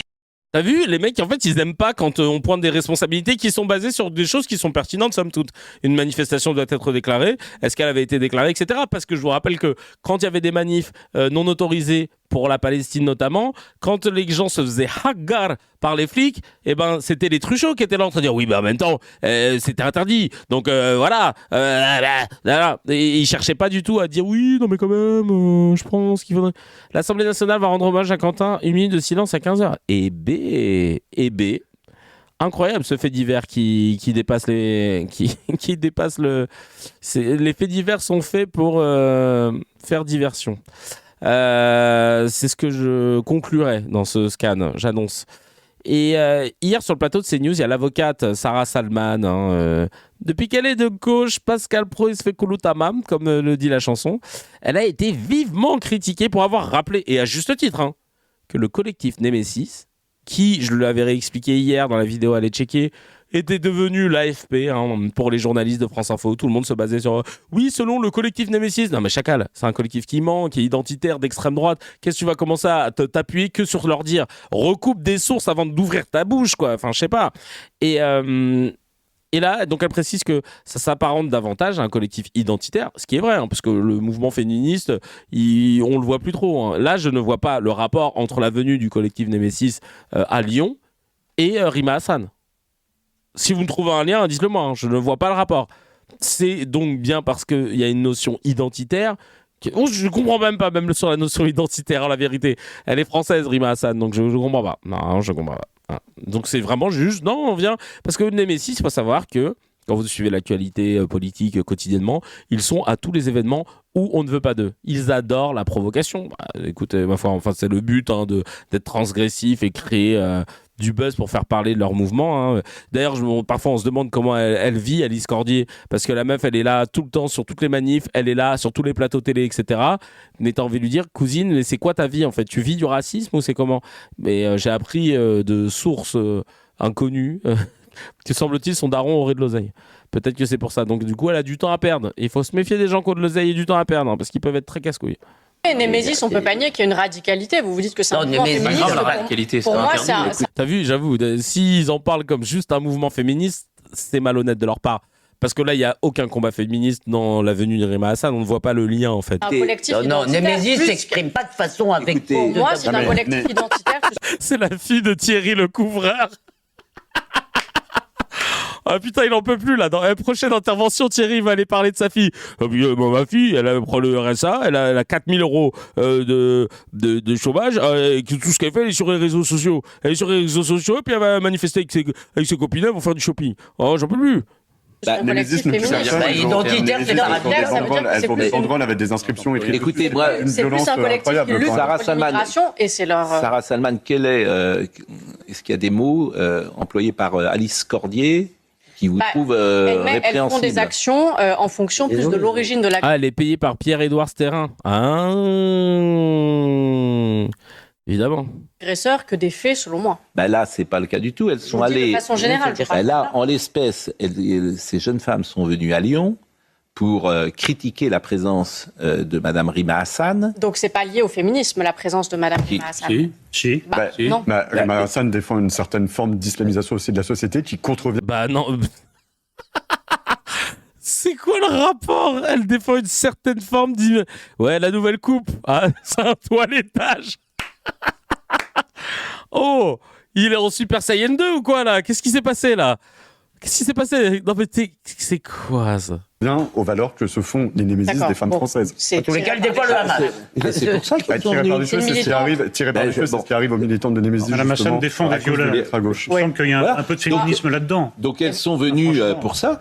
Avec une banderole. Le féminisme doit défendre toutes les femmes et pas seulement les femmes en fonction de l'origine de la personne. Mais elles ne défendent pas les... Ah putain, elle dit, il a mis sa perruque à l'envers. Non mais là, j'avoue, Sarah Salman, c'est devenu la Gilles Verdez de TPMP, la vie de ma mère. Il mélange tout, elle parle pas d'islam, jamais. Non mais de ouf. Non, pardon, je les défends là. Elles ne défendent absolument pas les femmes. Regardez leur pardon Sarah, je finis ma phrase. Ça, c'est vraiment de la calomnie de dire que Némésis défend les femmes en fonction de la couleur de l'agresseur. Il faudrait encore, ou de l'origine de l'agresseur, il faudrait encore me donner un seul cas où elles n'ont pas défendu quelqu'un parce que l'agresseur n'aurait pas été pour elles de la bonne couleur. Ça, c'est... Morandini, elle est allée sur le plateau, elle s'en foutait. Alice Cordier, jusqu'à maintenant, elle allait sur le plateau de Morandini, c'était pas un souci. Donc ça veut dire que l'agresseur, c'était pas un problème, là, le corrupteur de mineurs. Je sais pas, une calomnie. Nous avançons. Ce qu'on leur reproche, c'est d'être féministe et de ne pas être de gauche. C'est ça qu'on ne leur Je suis tout autant critique des féministes d'extrême gauche. Ah là, Sarah Salman, elle a du cardio. Je sais pas comment elle fait, mais... Parce qu'ils s'en prenaient à des garçons. Ah bah ouais, c'est vrai. Pardon, autant pour moi. Autant pour Elisabeth Haute-Vie. Ah oui, c'est vrai. Donc là, ça passait. Ah non. Les accusations faites à Éric Zemmour, Alice Cordier, elle était toute contente de s'afficher avec Éric Zemmour en photo malgré les accusations. Normalement, quand on est un mouvement féministe, c'est la parole des victimes qui compte. Et même s'il n'y a pas eu de condamnation. Parce qu'on sait très bien qu'il n'y a que 10% des femmes qui sont agressées qui portent plainte. Et dans le lot, on a moins de 1%, je crois, c'est ça, de plaintes qui aboutissent. Je sais plus. Oui, je crois que c'est 10 encore. Je vais vous chercher ça tout de suite parce que je veux pas vous laisser dans l'embarras, les amis. Je veux pas vous laisser. Combien de plaintes pour VSS aboutissent à une condamnation? Hop. 90% des victimes ne portent pas plainte, ça c'est l'actu juridique qui nous le précise, c'est ça. Ah oui, il n'y a que 1% sur les 80 plaintes sont classées en débouche ou débouchent sur un non-lieu, donc il n'y a que 1% des violeurs qui sont condamnés. Voilà. Je suis trop basé moi en chiffres. À force de tout le temps regarder les trucs et tout, je deviens basé en chiffres. Souvent, quand je jette un chiffre comme as, c'est pas au pif, c'est le bon pif, comme dirait Nour hier, elle nous a fait rire. Elle a dit, je vous balance un chiffre au pif, mais je sais que c'est pas loin, donc c'est le bon pif. C'est une nouvelle source, la source bon pif. Emmanuel bon pif. Donc. Tu as vu les images sur TikTok de Parisiens qui montrent l'extrême droite qui a défilé dans les rues dimanche soir? Pas impossible que ce soit eux qui aient fait les tags. Bah oui, potentiellement. Potentiellement, après on sait pas, mais oui, en tout cas on peut pas dire c'est l'extrême gauche ou c'est des LFistes qui ont fait des tags de croix gammée, comme on sait pas. Arrêtez de jeter l'opprobre tout de suite. Ensuite, on continue, et justement un identitaire qui a fait la sécurité du collectif Némésis d'extrême droite dit la vérité sur eux. Ah, il a dû se faire défoncer. Hein. Putain, là, tu niques la couverture, on est là tous, on pas parler d'une seule voix, on sait l'union des droites, il vient tout casser. Je vais vous parler parce que j'ai été la sécurité de Némésis un jour. Moi, quand j'y suis allé, rendez-vous dans un petit bar à République, j'étais avec 2 mecs sérieux, mais sinon les autres gamins, ils s'étaient pas du tout formés. Attends, c'est Cro-Blanc, lui, non? C'est ça? Ah, c'est Cro-Blanc, ouais, je me suis embrouillé avec lui. À mes tout débuts, en 2008, on avait eu un clash à distance, on se connaissait pas, il y avait même pas encore YouTube. Et puis après, finalement, c'était parlé, donc c'était cool. Tu vois, on était sur MSN. Et il était venu voir mon spectacle et tout. On s'était vu enfin en vrai, ça me fait plaisir, machin. Et après, Cro-Blanc, il a pris un angle... Après, on s'est plus vu. Après, moi, j'ai explosé dans mon domaine, etc. Tant mieux, tu vois. Et lui, il était à base rappeur. J'avais même fait une instru pour lui, je crois. Parce qu'à l'époque, je faisais des instrus. Et après, lui, finalement, il n'a pas percé dans le rap. Hein. Et il est devenu identitaire, droitard, extrême droitard et tout. Et maintenant qu'il a pris en poids niveau stream, et que moi je me lançais dans le stream et que je faisais des petits chiffres parce que je me lance et puis voilà, c'est comme ça. Il a commencé à faire une vidéo pour me tailler. Et voilà, Kevin, regardez la honte et les chiffres qu'il fait et machin. Et je me suis dit, ok. J'ai pas répondu. Voilà. Je suis allé voir un peu ce qu'il faisait, etc. Ouais, c'est droitard as fuck, hein, full extrême droite et tout. Et quand il n'y a pas le talent, l'extrême droite, ça rapporte toujours, je te jure. Ah ouais, les gens, ils trouvent une nouvelle vie. En même temps, tu t'appelles Cro-Blanc, tu veux percer où? Frérot, on a des rappeurs qui s'appellent Lafouine et qui ont percé. Qu'est-ce que tu veux que je te dise? Bref, donc oui, c'est bien Cro-Blanc, là. Voilà. Mais c'est marrant de me dire que je l'ai connu. Et genre, le mec, à un moment, je lui avais dit, pourtant, t'étais venu me voir en spectacle, t'avais payé ta place et tout, je comprends pas. Et il dit, ouais, ton petit spectacle, on n'était même pas 30 et tout. C'est le mec qui voulait me tailler sur le fait que j'étais un jeune humoriste pas connu qui jouait dans une mini-salle de 40 places et qui s'était payé au chapeau, je crois. Ou alors tu payes 5 € et à la fin c'est sorti au chapeau ou une connerie comme ça. Et le mec il me taillait sur ça, là, genre la dernière fois qu'on a échangé sur X. Et je me dis, mais il est con ou quoi? T'as jamais vu un artiste commencer? Tu crois que genre les plus gros humoristes, quand ils ont commencé, ils sont allés au Zénith direct? Salut, je suis humoriste, vous me connaissez pas? Ouais, je commence au Zénith. Vraiment totalement con son angle d'attaque. Le mec m'a vanné sur mes débuts sur scène. cousin, genre, alors là, putain, tu peux vanner beaucoup de monde. Hein. Tu sais quoi, va voir des matchs de foot de U10 et tu vannes celui qui a loupé un but ou qui s'en est pris un. Oh la honte. Mbappé, je me souviens, quand t'étais en U10, t'as loupé les cages, t'as bien une frappe, t'es allé à côté, espèce de nul. T'es nul. Vraiment. Il est tellement con. Oh là là, vraiment, j'ai pas compris. Bah, tout ça pour dire que moi, il m'a bloqué après l'affaire Emodem. Il y a une affaire Emodem aussi. Bref, en tout cas, bien sûr qu'il est con, c'est le con. Il pourrit ce qui démarre, quel courage. Non mais vraiment, j'ai pas compris le fait qu'il me taille sur ça, tu vois. Bref. Et puis maintenant, pour lui, c'est marrant parce que les gens qui tombent sur moi, je l'ai vu dans le chat, là, je me suis pas pris la tête, je les ai balancés pour pas avoir à répondre, mais les gens, ils me voient sur le chat, ils se disent, ouais, t'es fini, t'es sur Twitch, là, avec tes pauvres followers et tout, t'es fini et tout, machin. Et c'est trop drôle, en fait, que les mecs, ils pensent que je fais que ça et que je fais plus rien d'autre et que je suis au bout de ma life. Et en vrai, moi, ça m'arrange, hein, parce que tu connais, hein, on aime faire nos projets en silence parce qu'ils ne peuvent pas détruire ce qu'ils ne connaissent pas. Allez, on enchaîne. Et donc, c'est un pointeur maintenant, Cro-Blanc. Oh, purée de pommes de terre. Je vais vous Vous allez me raconter ça. parler parce que j'ai été la sécurité. Et évidemment, oh, Kiwi de Nazareth, même si je faisais que ça, bah, c'est très bien. Enfin, toi, t'as bien. C'est des gens qui te commentent, ils font même pas de stream eux-mêmes, tu sais, ils viennent te commenter en disant, oh la honte, t'es là, machin. Bah, moi, je kiffe.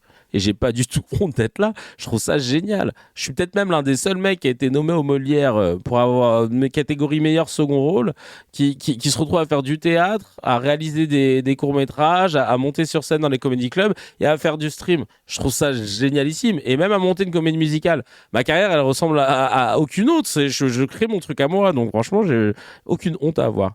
Allez, on enchaîne avec... Mais alors, je savais pas que c'était un pointeur. Némésis un jour. Moi, quand j'y suis allé, rendez-vous dans un petit bar à République. J'étais avec 2 mecs sérieux, mais sinon les autres gamins, ils s'étaient pas du tout formés. J'avais avec moi des gars, c'est leur métier de gérer la violence. Ils ont été débordés quand même. Et je pense pas qu'ils y soient retournés. Moi, je sais que j'y serais jamais retourné. Je veux dire, moi, tu m'aurais dit, même je te donne 200 balles ou 500 balles pour y retourner, j'y serais pas retourné. Ok. Donc en fait, le problème avec la sécurité de Némésis, c'est qu'elle est gratuite. Et tu vas pas gratuitement risquer ta vie pour des gens qui te disent même pas bonjour, qui te disent même pas merci, qui te disent même pas au revoir, qui te débriefent même pas. Moi, quand je suis allé dans un bar, rendez-vous avec les Némésis, etc., c'est à peine si on m'a dit bonjour. On était séparés des meufs et parlaient dans leur coin. Moi, j'étais avec mes potes et les gamins de la cocarde, ils étaient encore dans un autre groupe. Je suis allé les voir un petit peu pour essayer de les jauger un peu. Mais sinon, il y avait même pas d'échange, même pas d'organisation, rien. Donc en gros, des mecs gratuits qui sont pas formés vont dans des manifs ou je ne sais pas quoi, des happenings qui ont l'air plus ou moins bon enfant, protégés par les caméras, en se disant en plus, ça se trouve, j'ai peut-être chopé. Oui, chez DB6, les femmes sont séparées des hommes. Attention les gars, ça nous rappellerait trop bas le son. Ouais, je suis désolé, ouais, c'est vrai. Mais j'espère que vous entendez quand même un peu, quoi. Mais si, vous entendez parce que vous avez capté. Grosse ambiance chez les humanistes. Le numéro d'une Némésis qui sont assez jolies. Il y a ça, faut pas négliger ça. Les gamins qui y vont, c'est parce qu'ils voient que les Némésis sont jolies, elles sont populaires. Voilà, ah bon? Ah bon, les gens qui vont, c'est un mariage afghan ou c'est leur rassemblement, je te jure. Apparemment, il y a des... on va chez Némésis parce qu'elles sont jolies, elles sont... Mais chacal, t'as 50 ans là, qu'est-ce que tu... T'y allais pourquoi toi? Les go, elles vont 20 piges. Qu'est-ce que tu me fais celui-là? Regardez-moi ce dégueulasso.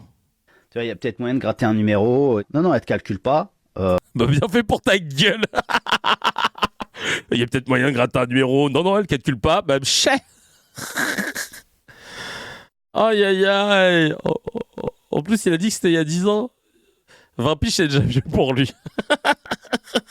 Ni avant, ni après. Il y a surtout 0 débrief. On m'a pas dit merci, on m'a pas dit comment ça s'est passé. Est-ce que l'extrême droite, t'as des trucs à nous faire remonter? Prends des petits jeunes. Est-ce que t'as des trucs à nous faire remonter pour avoir tapé des antifascistes? Voilà. Est-ce que t'as des méthodes de torture que tu voulais nous prendre? Elle était mal, tu voulais un bilan de compétences. Chacal, elles t'ont exploité. Elles t'ont dit viens, elles te calculent pas, elles te donnent même pas un numéro de téléphone. Et après, elles te disent vas-y, dégage. Oh, j'adore. Juste pour ça, juste dans la façon dont elles traitent les raslards qui viennent les aider. Ah, c'est drôle. Ah, j'adore. Ah, et j'espère que ça va tourner cet extrait pour qu'elle puisse être isolée et que ça crée des tensions entre les fachos. Ils sont là, facho, toi, t'es facho. Toi, tu m'as pas donné ton numéro de téléphone. Moi, là-bas, je suis pas raciste, j'étais pote avec Kevin Razi. Si j'ai fait ça, c'est juste que je voulais ken. Oh là là, je voulais juste un numéro.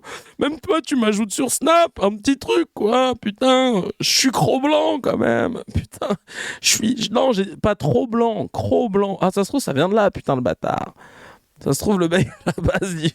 Moi, mon take, c'est je préfère quand c'est trop blanc.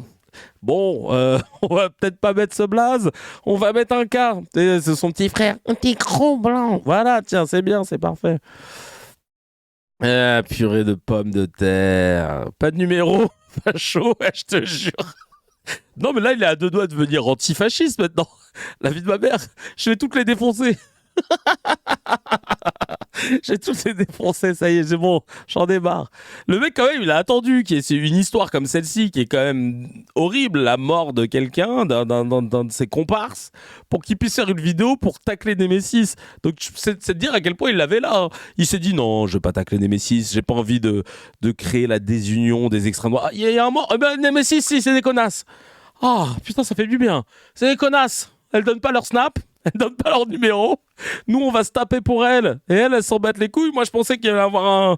Parce que quand même, faut le dire, Nemesis, elles sont jolies. Oh, le vieux dick, ça, en plus. Oh, purée de pommes de... Oui, tout est relatif. Hein. Putain, c'est vrai qu'il voit pas souvent de filles, apparemment. Mais tant mieux pour lui. Hein. Si c'est son délire, la raslarde, vas-y, hein. Voilà, mais enfin, elles sont toutes jeunes, ouais. T'as quel âge, toi? Il a dit qu'il y était allé quand, lui? Prêt à tout pour Ken. Non, mais vraiment, c'est flippant, quoi. Le frérot, incel, c'est vraiment incel as fuck. C'est vraiment incel as fuck, quoi. Voilà, tout ça pour dire. Tu dis, ouais, bref. Crook blanc. Mathilde Panot, qu'est-ce qu'elle nous a dit? Est-ce qu'elle n'est pas tombée dans le panneau? Je sais pas. En plus, il n'y a même pas de lien avec le sujet. Vraiment, Kevin, là, tu sais, on a vu un peu trop cro-blanc. Ça y est, je deviens clacos. Des personnes ont été assassinées par l'extrême droite sur lesquelles aucun média n'a jamais eu de mot. Ah, elle aussi, elle a repris ce take-là. Ils sont chauds, les gens des LFI, pour aller se taper sur des plateaux où on les aime pas. C'est-à-dire tous les plateaux. Si tu vas pas sur Radio Nova, en vrai, on t'aimera pas nulle part. Même sur France Inter, je vois venir là les droits tardés qui vont dire mais non, France Inter, les gauchias. Bah ouais, tellement gauchias qu'ils invitent jamais la LFI. T'inquiète pas. Face à la gravité de la situation, tout le monde doit se poser la question de ce qui est en train de se passer et de ce que par les paroles, chacun et chacune assume de faire pour la suite. Hervé. Vraiment, j'insiste là-dessus. Hervé. Il y a des gens qui ont été assassinés dans ce pays par l'extrême droite sur lequel aucun média n'a jamais eu un mot. Hervé. Vous ne savez pas qui est Jamel Benjabala. Vous ne savez pas qui c'est.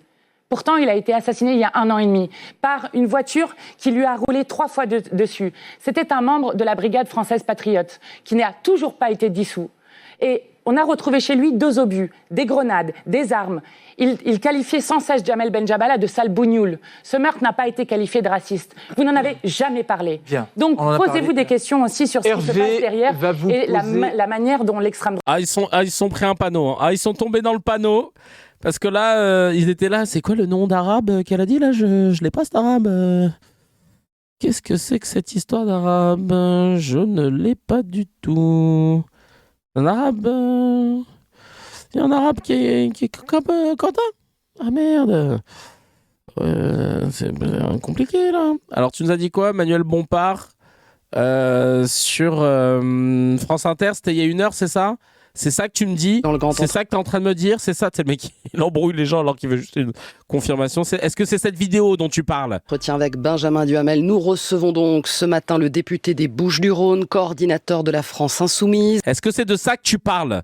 Est-ce que c'est ça? C'est cette vidéo que tu veux qu'on regarde? Tu me le dis tout de suite.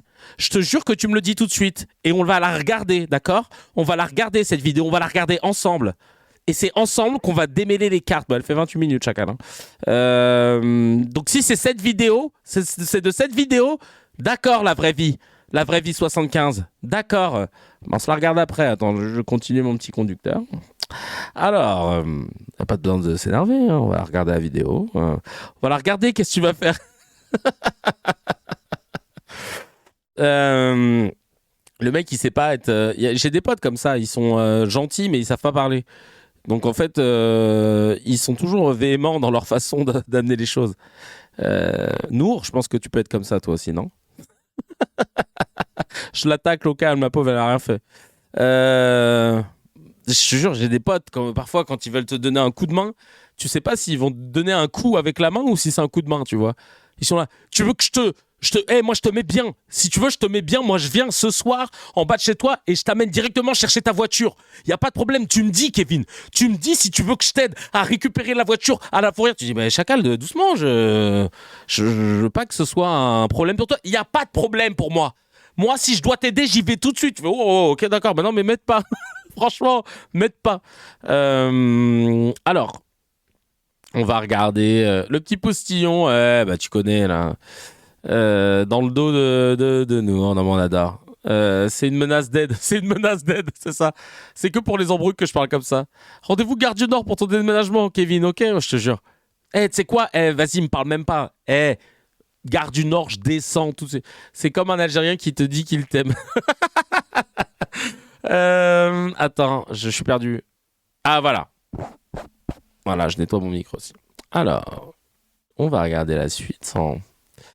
Le procureur est dans son rôle, il est prudent, mais les politiques depuis l'annonce du décès... Ah, j'aime bien le take de Nathalie Moret. Écoutez-moi ça. Enfin du journalisme. Vous avez raison de dire que le procureur est dans son rôle et qu'il est prudent, mais les politiques, depuis vendredi soir ou samedi soir, depuis l'annonce du décès du jeune Quentin, objectivement, ils ne le sont pas. Vous avez effectivement, alors elle est sans doute dans son rôle, mais pour l'instant, l'implication du collaborateur du député Arnaud n'est pas... enfin, en tous les cas, le procureur n'en parle pas, mais il est interdit d'accès à l'Assemblée nationale. On a ce matin la porte-parole du gouvernement qui parle de la responsabilité morale de LFI. On a Raphaël Glucksmann qui, interrogé sur le sujet, dérive tout de suite et dit qu'il est impensable de faire une alliance quelconque avec la France insoumise. Donc on voit que loin des faits, les politiques, eux, vont très très loin et impliquent la France insoumise. J'ajoute que la France insoumise, notamment Jean-Luc Mélenchon, a très très vite compris que c'était un moment très important et sans doute charnière pour eux.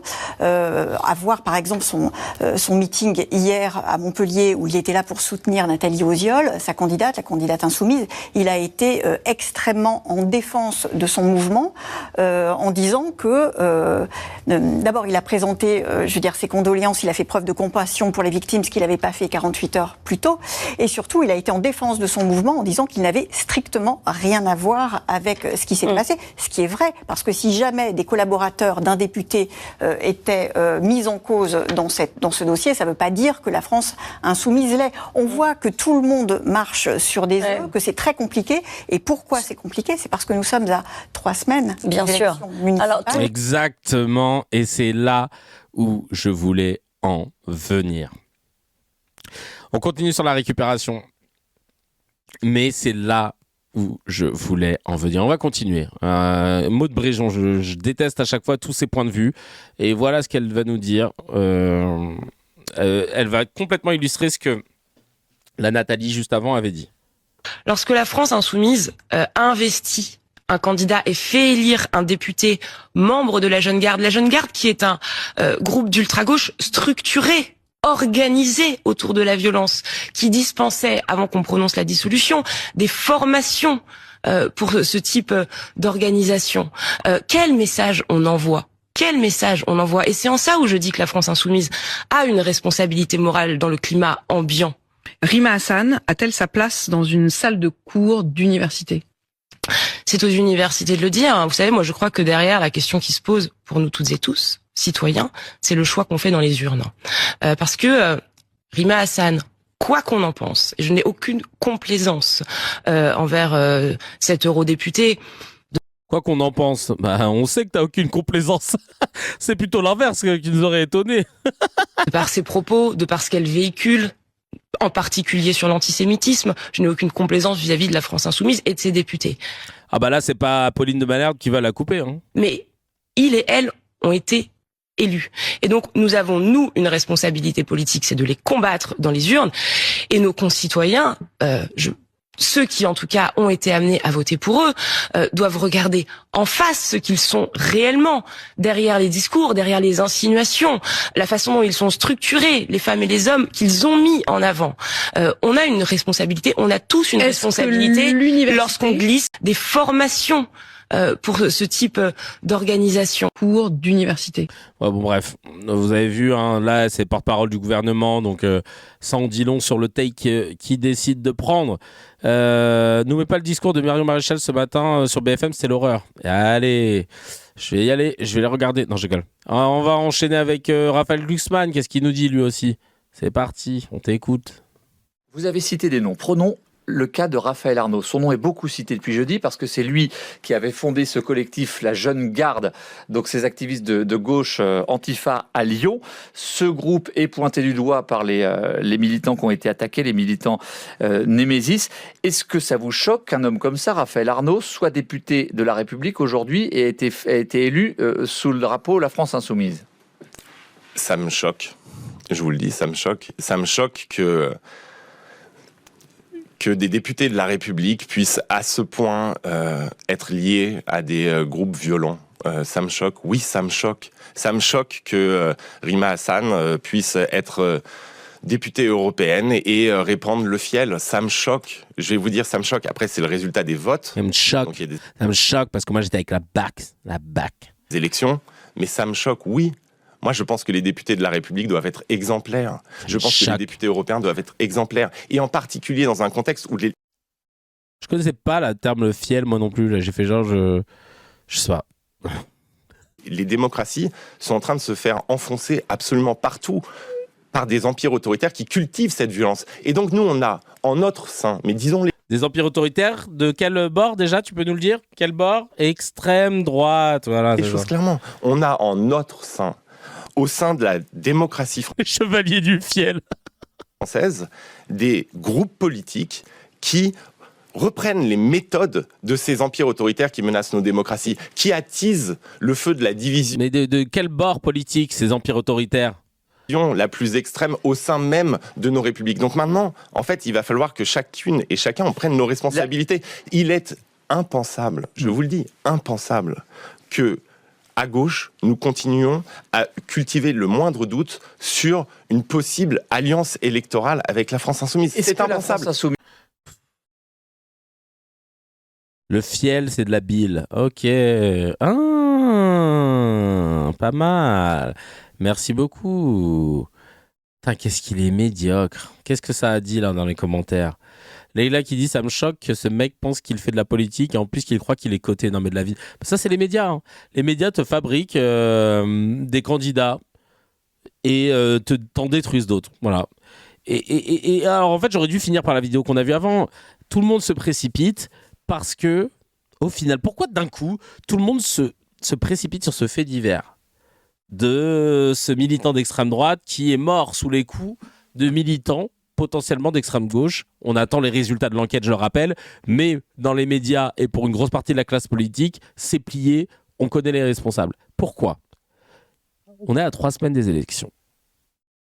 Et c'est très cynique ce que je vais dire. Et c'est très cynique ce qui se passe. Mais, selon des sources, en interne, il semblerait que la France Insoumise soit très haut dans les sondages. Et on ne comprend pas pourquoi. En plus, là, j'avoue, les campagnes de déstabilisation à en plus finir sur Mélenchon et compagnie, ça n'arrête pas depuis des mois. Malgré tout, ils sont super hauts dans les sondages.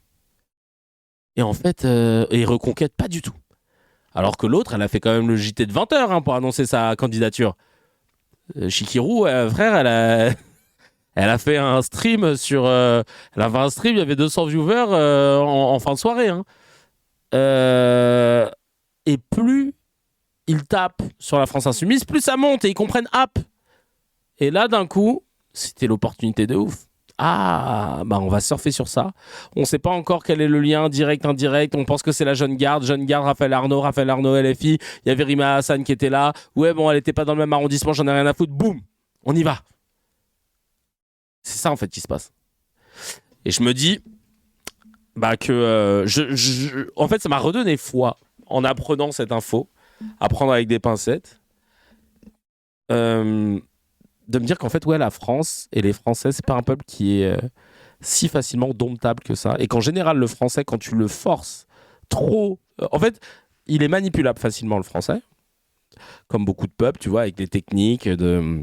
faut regarder Bernays, Propaganda, etc. Tu vois, toutes les techniques, elles marchent bien. Nous, la stratégie de la grenouille, tout ça, t'inquiète. Tu mets une grenouille dans une casserole d'eau qui est bouillante, elle sort tout de suite. Tu mets une grenouille dans une eau qui est froide et tu augmentes tranquillement la température au fur et à mesure. Elle mourra ébouillantée sans s'en rendre compte. Nous, ça marche là-dessus. Mais quand tu veux être un peu trop frontal à nous dire de pas aimer quelqu'un ou à pas faire quelque chose et que tu le montres un peu trop, que tu manques de subtilité, j'avoue que le Français, par principe, il va faire l'inverse. Du coup, je me dis que là, les médias mainstream ont tellement abusé que les gens ont dit non. Et que la fois, ils ont voulu se faire un Mélenchon en face-to-face lors de la commission d'enquête, on est ressorti avec un mélange qui était adoubé par CNews, respecté par toute l'extrême droite, jusqu'à ce que même Marion Maréchal récemment dise « ça me coûte de dire ça, mais le politique le plus cultivé, c'est Mélenchon ». Et je pense que cette instrumentalisation de la mort de Quentin, elle est juste une réaction, juste avant les élections municipales, à une potentielle percée de LFI dans les sondages. On verra au final le résultat. Ça se trouve, ça va marcher, leur truc, mais c'est un peu gros comme une maison aussi, la récup. Peut-être que ça marchera, peut-être pas. Mais en tout cas, on verra bien. On verra bien. Et il y a Amine Snoussi, un journaliste qui parle de la vidéo qu'on vient de regarder sur Glucksmann et qui dit Rima Hassan serait donc désormais responsable de la sécurité de toutes les villes où elle se déplace, même lorsqu'elle arrive après le début des affrontements. En quelques jours, elle est passée de députée européenne à ministre de l'Intérieur, mais de ouf. Tout le monde, tous ceux qui citent, toutes celles et ceux qui suivent Rima Hassan, il n'y a aucun sens à ce qu'ils font. Aucun sens. Vraiment, je ne comprends pas. Et enfin, on va regarder très rapidement un petit medley de Bompard. Dans la grande Venez avec nous. La grande matinale, la radio des gauchos. Ah oui, là-bas, la France Insoumise, elle est bien reçue. Chers auditeurs, ça se passe au 01 45 24 7000 et sur l'application Radio France. Bonjour Manuel Bompard. Bonjour. Merci d'être avec nous ce matin sur France Inter. On a évidemment beaucoup de questions à vous poser sur les suites de la mort de Quentin Deurant, enquête ouverte pour homicide volontaire. Une partie de la classe politique vous met en cause. On parlera aussi des propos d'Emmanuel Macron sur la classification de la France Insoumise à l'extrême gauche et puis des municipales à moins d'un mois du premier tour. Mais d'abord, Manuel Bompard, la mort de ce militant identitaire à Lyon, lynché en marge d'une conférence de l'eurodéputée insoumise Rima Hassan. 6 personnes, au moins... Oui, j'ai vu la polémique sur Curie et Lebrun, ouais. Lui ont porté des coups, dont 5 auraient été identifiés par la police. Selon les informations de France Télévisions, certains seraient fichés S pour avoir appartenu à la jeune garde antifasciste. Des témoignages, disait hier le ministre de l'Intérieur à ce micro, font état de la présence d'un assistant parlementaire du député insoumis Raphaël Arnaud pendant ce passage à tabac. Est-ce que vous pouvez nous dire ce matin si oui ou non cet homme était présent sur les lieux de l'agression? Non, moi ce que je peux vous dire, c'est qu'il a publié, je crois, dimanche un communiqué par l'intermédiaire de son avocat, dans lequel il dément toute responsabilité dans ce drame. Donc c'est sa parole. Maintenant, il y a une enquête. Je pense qu'il faut être évidemment extrêmement vigilant. Mais il a fait il a fait le petit dégradé là, avec les cheveux qui restaient. Sartec, hein.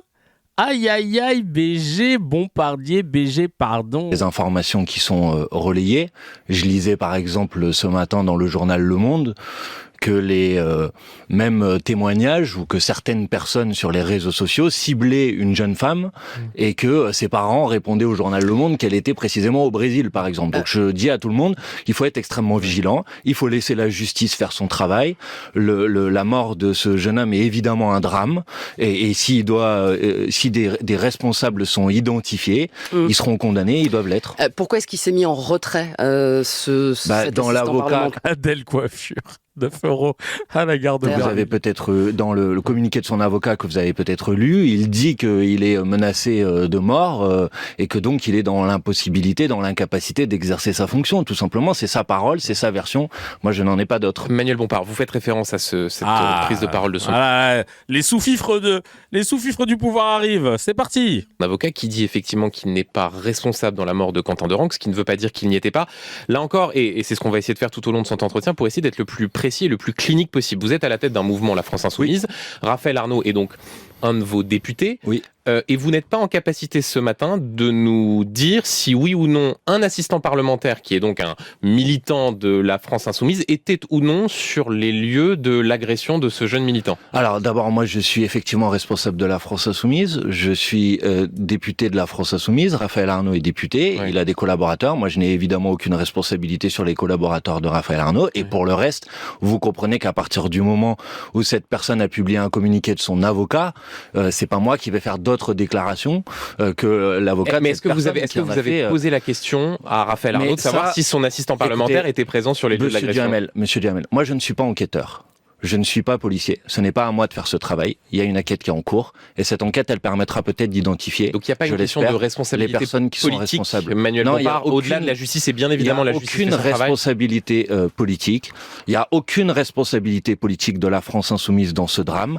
Et la manière avec laquelle une partie de la classe médiatique et une partie de la classe politique, depuis maintenant plusieurs jours, essaye à tout prix de faire porter une responsabilité à la France Insoumise dans ce drame est absolument irresponsable et absolument abjecte. Attendez, je vais aller au bout, madame. Dès le début, on a commencé à essayer de faire un lien entre la présence de Rima Hassan et ce drame. Comme si, d'un certain point de vue, Rima Hassan avait une quelconque responsabilité. Rima Hassan, elle est arrivée sur place, à Lyon. Le drame, en tout cas, si on en croit les images, avait déjà eu lieu. Donc Rima Hassan n'a aucune responsabilité. Rima Hassan, elle était accompagnée d'un service d'ordre de la France Insoumise. Oui. Parce que quand on fait des initiatives et des événements, nous on fait en sorte que ça se passe dans des bonnes conditions. Le service d'ordre de la France Insoumise, il n'a eu aucune interaction, aucun contact avec personne.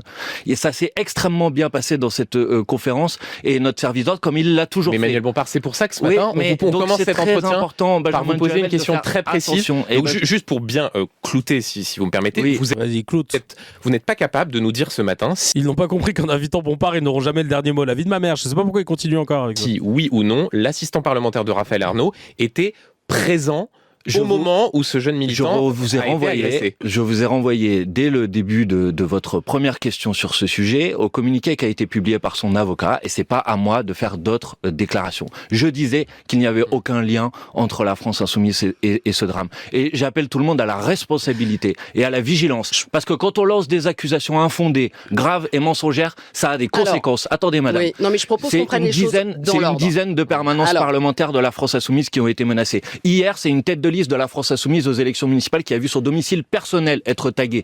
Et ça, c'est la responsabilité de toutes celles et ceux qui essayent de nous pointer sur ce sujet. On va prendre les choses dans l'ordre. Aïe, le Bombardier. Manuel Bompard, hier, on a à ce micro... Par contre, Bombardier, il respire dans le micro, c'est insupportable. Ministre de l'Intérieur qui nous confirme que l'ultra-gauche est à la manœuvre dans cette rixe qui tourne au lynchage, que des militants du collectif de la Jeune Garde antifasciste dissoute en juin dernier y sont ce matin. Oui, c'est bien qu'ils lui donnent la parole, même s'ils n'auront pas le dernier mot. Oui, bien sûr, bien sûr.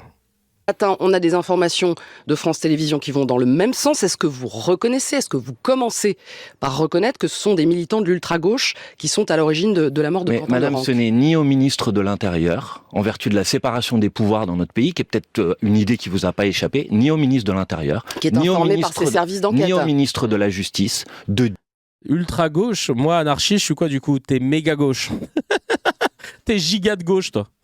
dire qui sont les responsables, quelles sont les circonstances, qui sont les coupables. C'est à la procédure judiciaire d'élaborer ces éléments. Ne reconnaissez pas. Mais c'est pas que je ne reconnais ou je ne reconnais pas, madame, c'est que je n'ai pas d'informations à ce sujet et ce n'est pas à moi de faire le travail d'enquête à la place des enquêteurs. Attendez, je vais être clair jusqu'au bout. Je ne sais pas qui sont les personnes.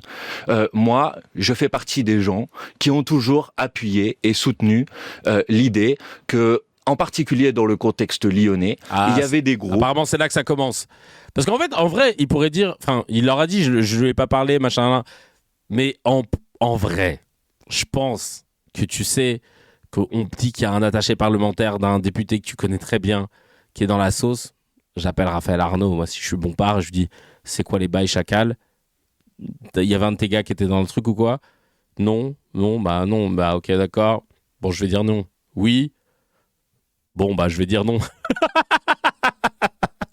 Qui étaient des groupes antifascistes et qui faisaient un travail d'autodéfense populaire. Et moi, j'assume ici, sans aucune difficulté, dire que j'ai soutenu, je soutiens et je continuerai à soutenir des groupes qui font un travail d'autodéfense populaire. Par contre, ce que j'ai vu sur les images qui ont été diffusées sur TF1 n'a rien à voir avec l'autodéfense populaire. Et donc, je suis évidemment en absolu désaccord avec ça. Voilà, par contre, c'est pas à lui de dire aux médias. Moi, j'ai discuté avec Raphaël Arnaud et le gars n'était pas là parce que, en fait, ça se trouve, il peut perturber l'enquête et ou envoyer sur une fausse piste.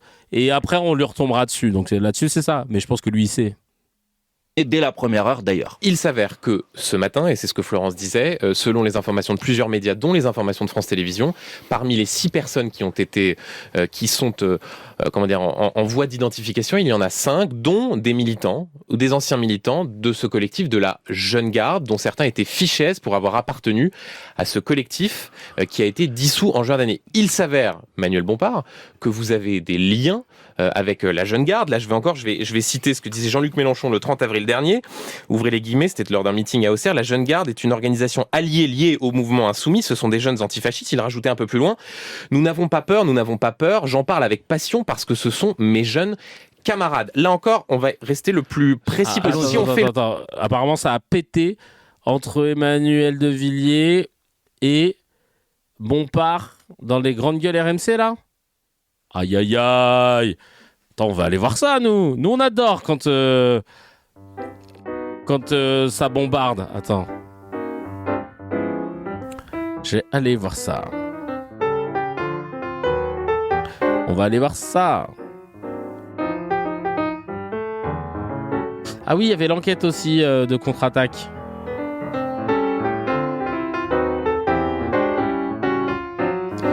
Qu'est-ce qu'ils nous disent ? On va lire ça.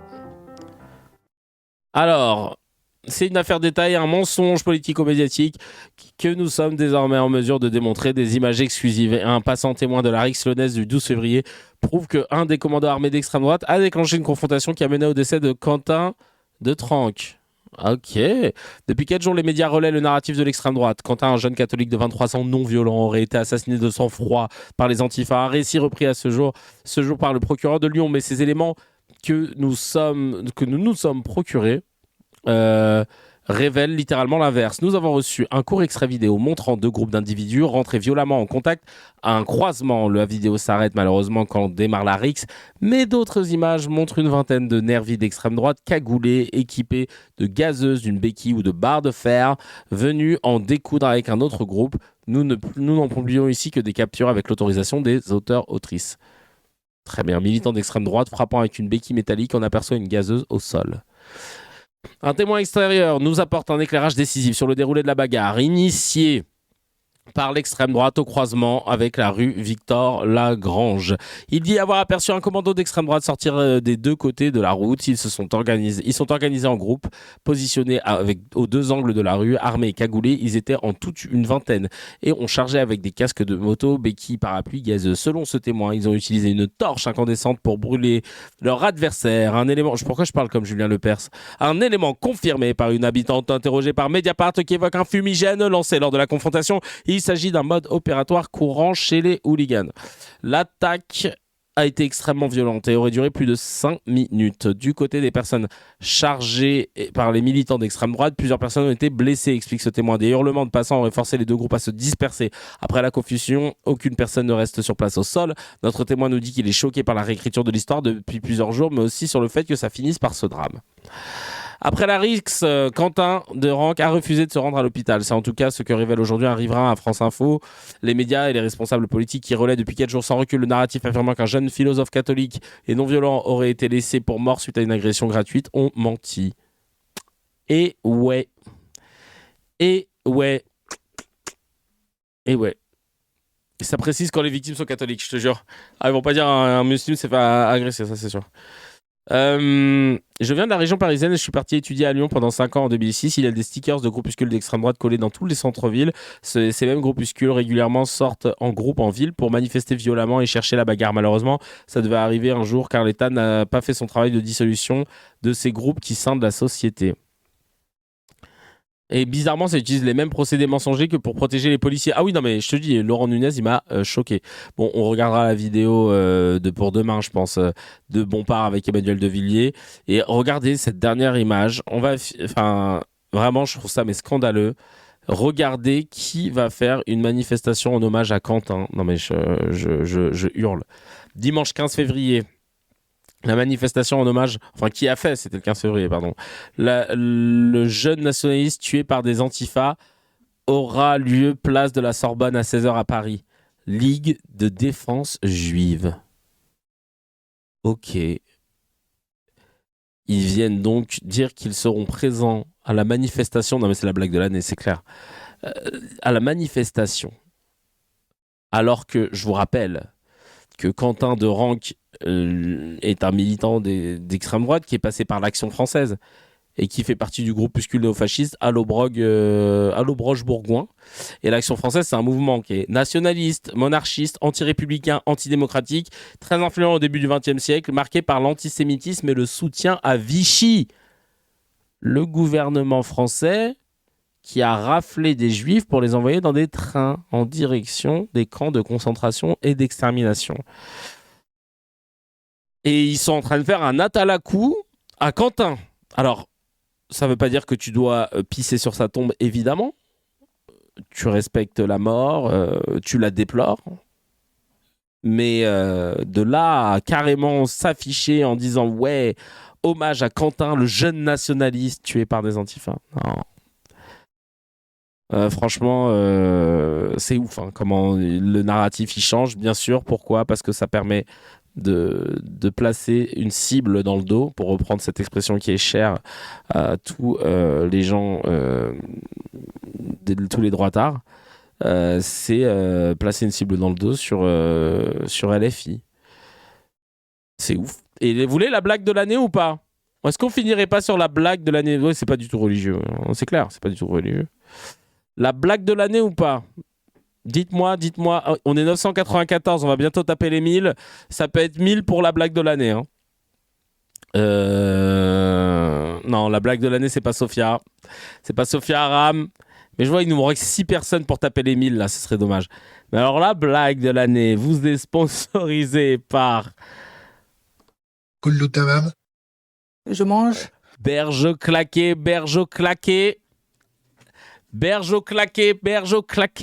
Attention.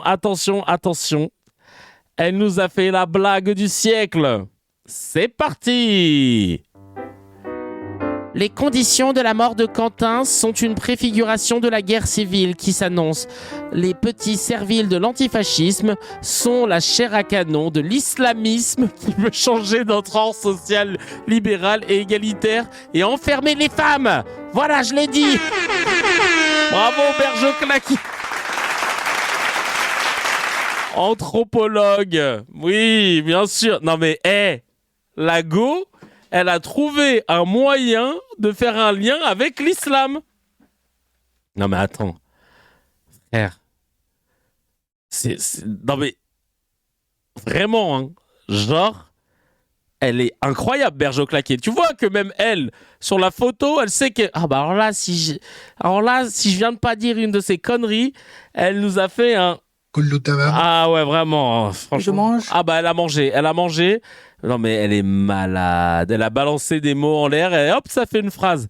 C'est le CNRS qui le dit. Non mais ah oui, petite turque et tarataraki pour tatari. Ah non là vraiment, elle nous a fait un. Putain, je devrais le programmer celui-là. Putain. Oh, je vais le programmer sur mon stream deck ça. Le petite turque comme taratarati comme tatari. Ah oui, je vais le programmer. Non mais c'est dingue l'islamisme quoi. Quentin, l'islamisme. C'est tellement gros que je vais vérifier quand même la phrase. Le mec, après l'avoir balancé l'anthropologue là. Non mais vraiment, putain. Ça me débecte. Il y a un article du Monde sur Bergeau-Claquet qui dit Florence Bergeau-Claquer, l'anthropologue tweeteuse qui embarrasse le monde académique. Tu m'étonnes. Ah là là là là, putain. Alors j'ai... Oh le bâtard. Putain, ils en parlent. Il y a Thémas qui disent mais bien qu'elle affirme avoir appris l'arabe classique en Syrie, le spécialiste de l'islamisme reste muette lorsqu'on l'interviewe, lui lance tout va bien avant de reconnaître avoir laissé tomber l'apprentissage. Ah putain, c'est drôle. Ah. Elle parle arabe dans notre monde, je te jure. Non mais c'est une dinguerie. Je vais vérifier hein, parce que tu vois, la phrase là de Bergeau-Claquet, on va voir un peu. Tiens, tous les éléments nous indiquent qu'elle ment. C'est quoi cette vidéo ? Il dit très clair. Sans doute. Ah oui, c'était encore elle, Stalis Cordier.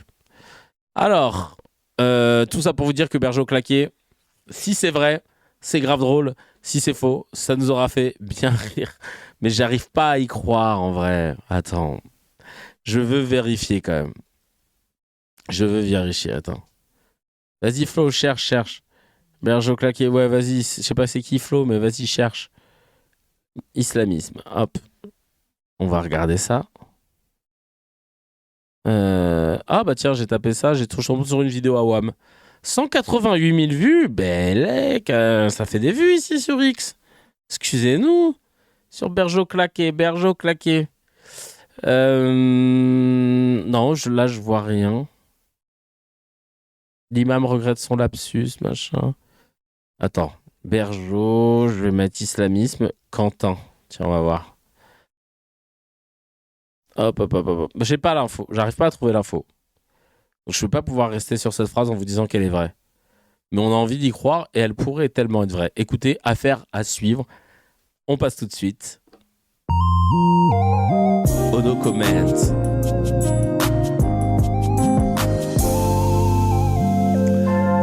Je lis des news, vous n'avez pas le droit de les commenter. Vous pouvez simplement mettre des emojis et vous devez jouer le jeu. Tout le monde balance son emoji, s'il vous plaît, pour me montrer qu'il a bien entendu la consigne et qu'il est prêt. Moi-même, je ne les commenterai pas. On va laisser un petit silence qu'on adore. Voilà. Je regarde, je vois qu'il y a du Mourad Guichard. Il y a du raton laveur. Il y a du Knafo. Ok, il y a tout le monde.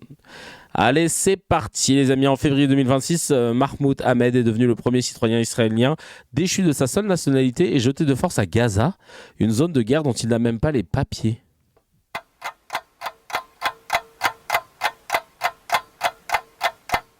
Ok. Dans un tweet, Jean Messia, membre du parti Reconquête, appelle à exterminer les antifas et affirme qu'il faudra les éradiquer.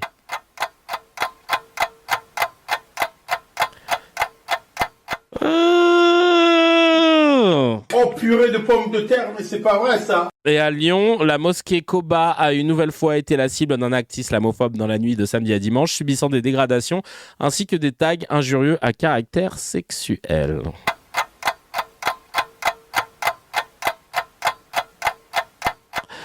Allez, on passe tout de suite au miel pour se détendre. Ok, yeah, ok. Yeah, yeah. Un petit miel de Macron, miskin. Il croyait qu'il avait un poteau. C'est Glupatate qui nous a fait ce petit miel. Théma. Le gars, il vient, il est en fiance-con. Il est là. Moi, je dis fiance-con. Là. Personne dit fiance-con. Il est en confiance.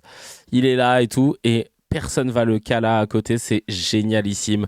C'est du miel comme on aime quand notre président il se fait humilier un petit peu. Ça permet de lui redescendre son ego de 3 étages, même s'il reste quand même au 267e. Hein.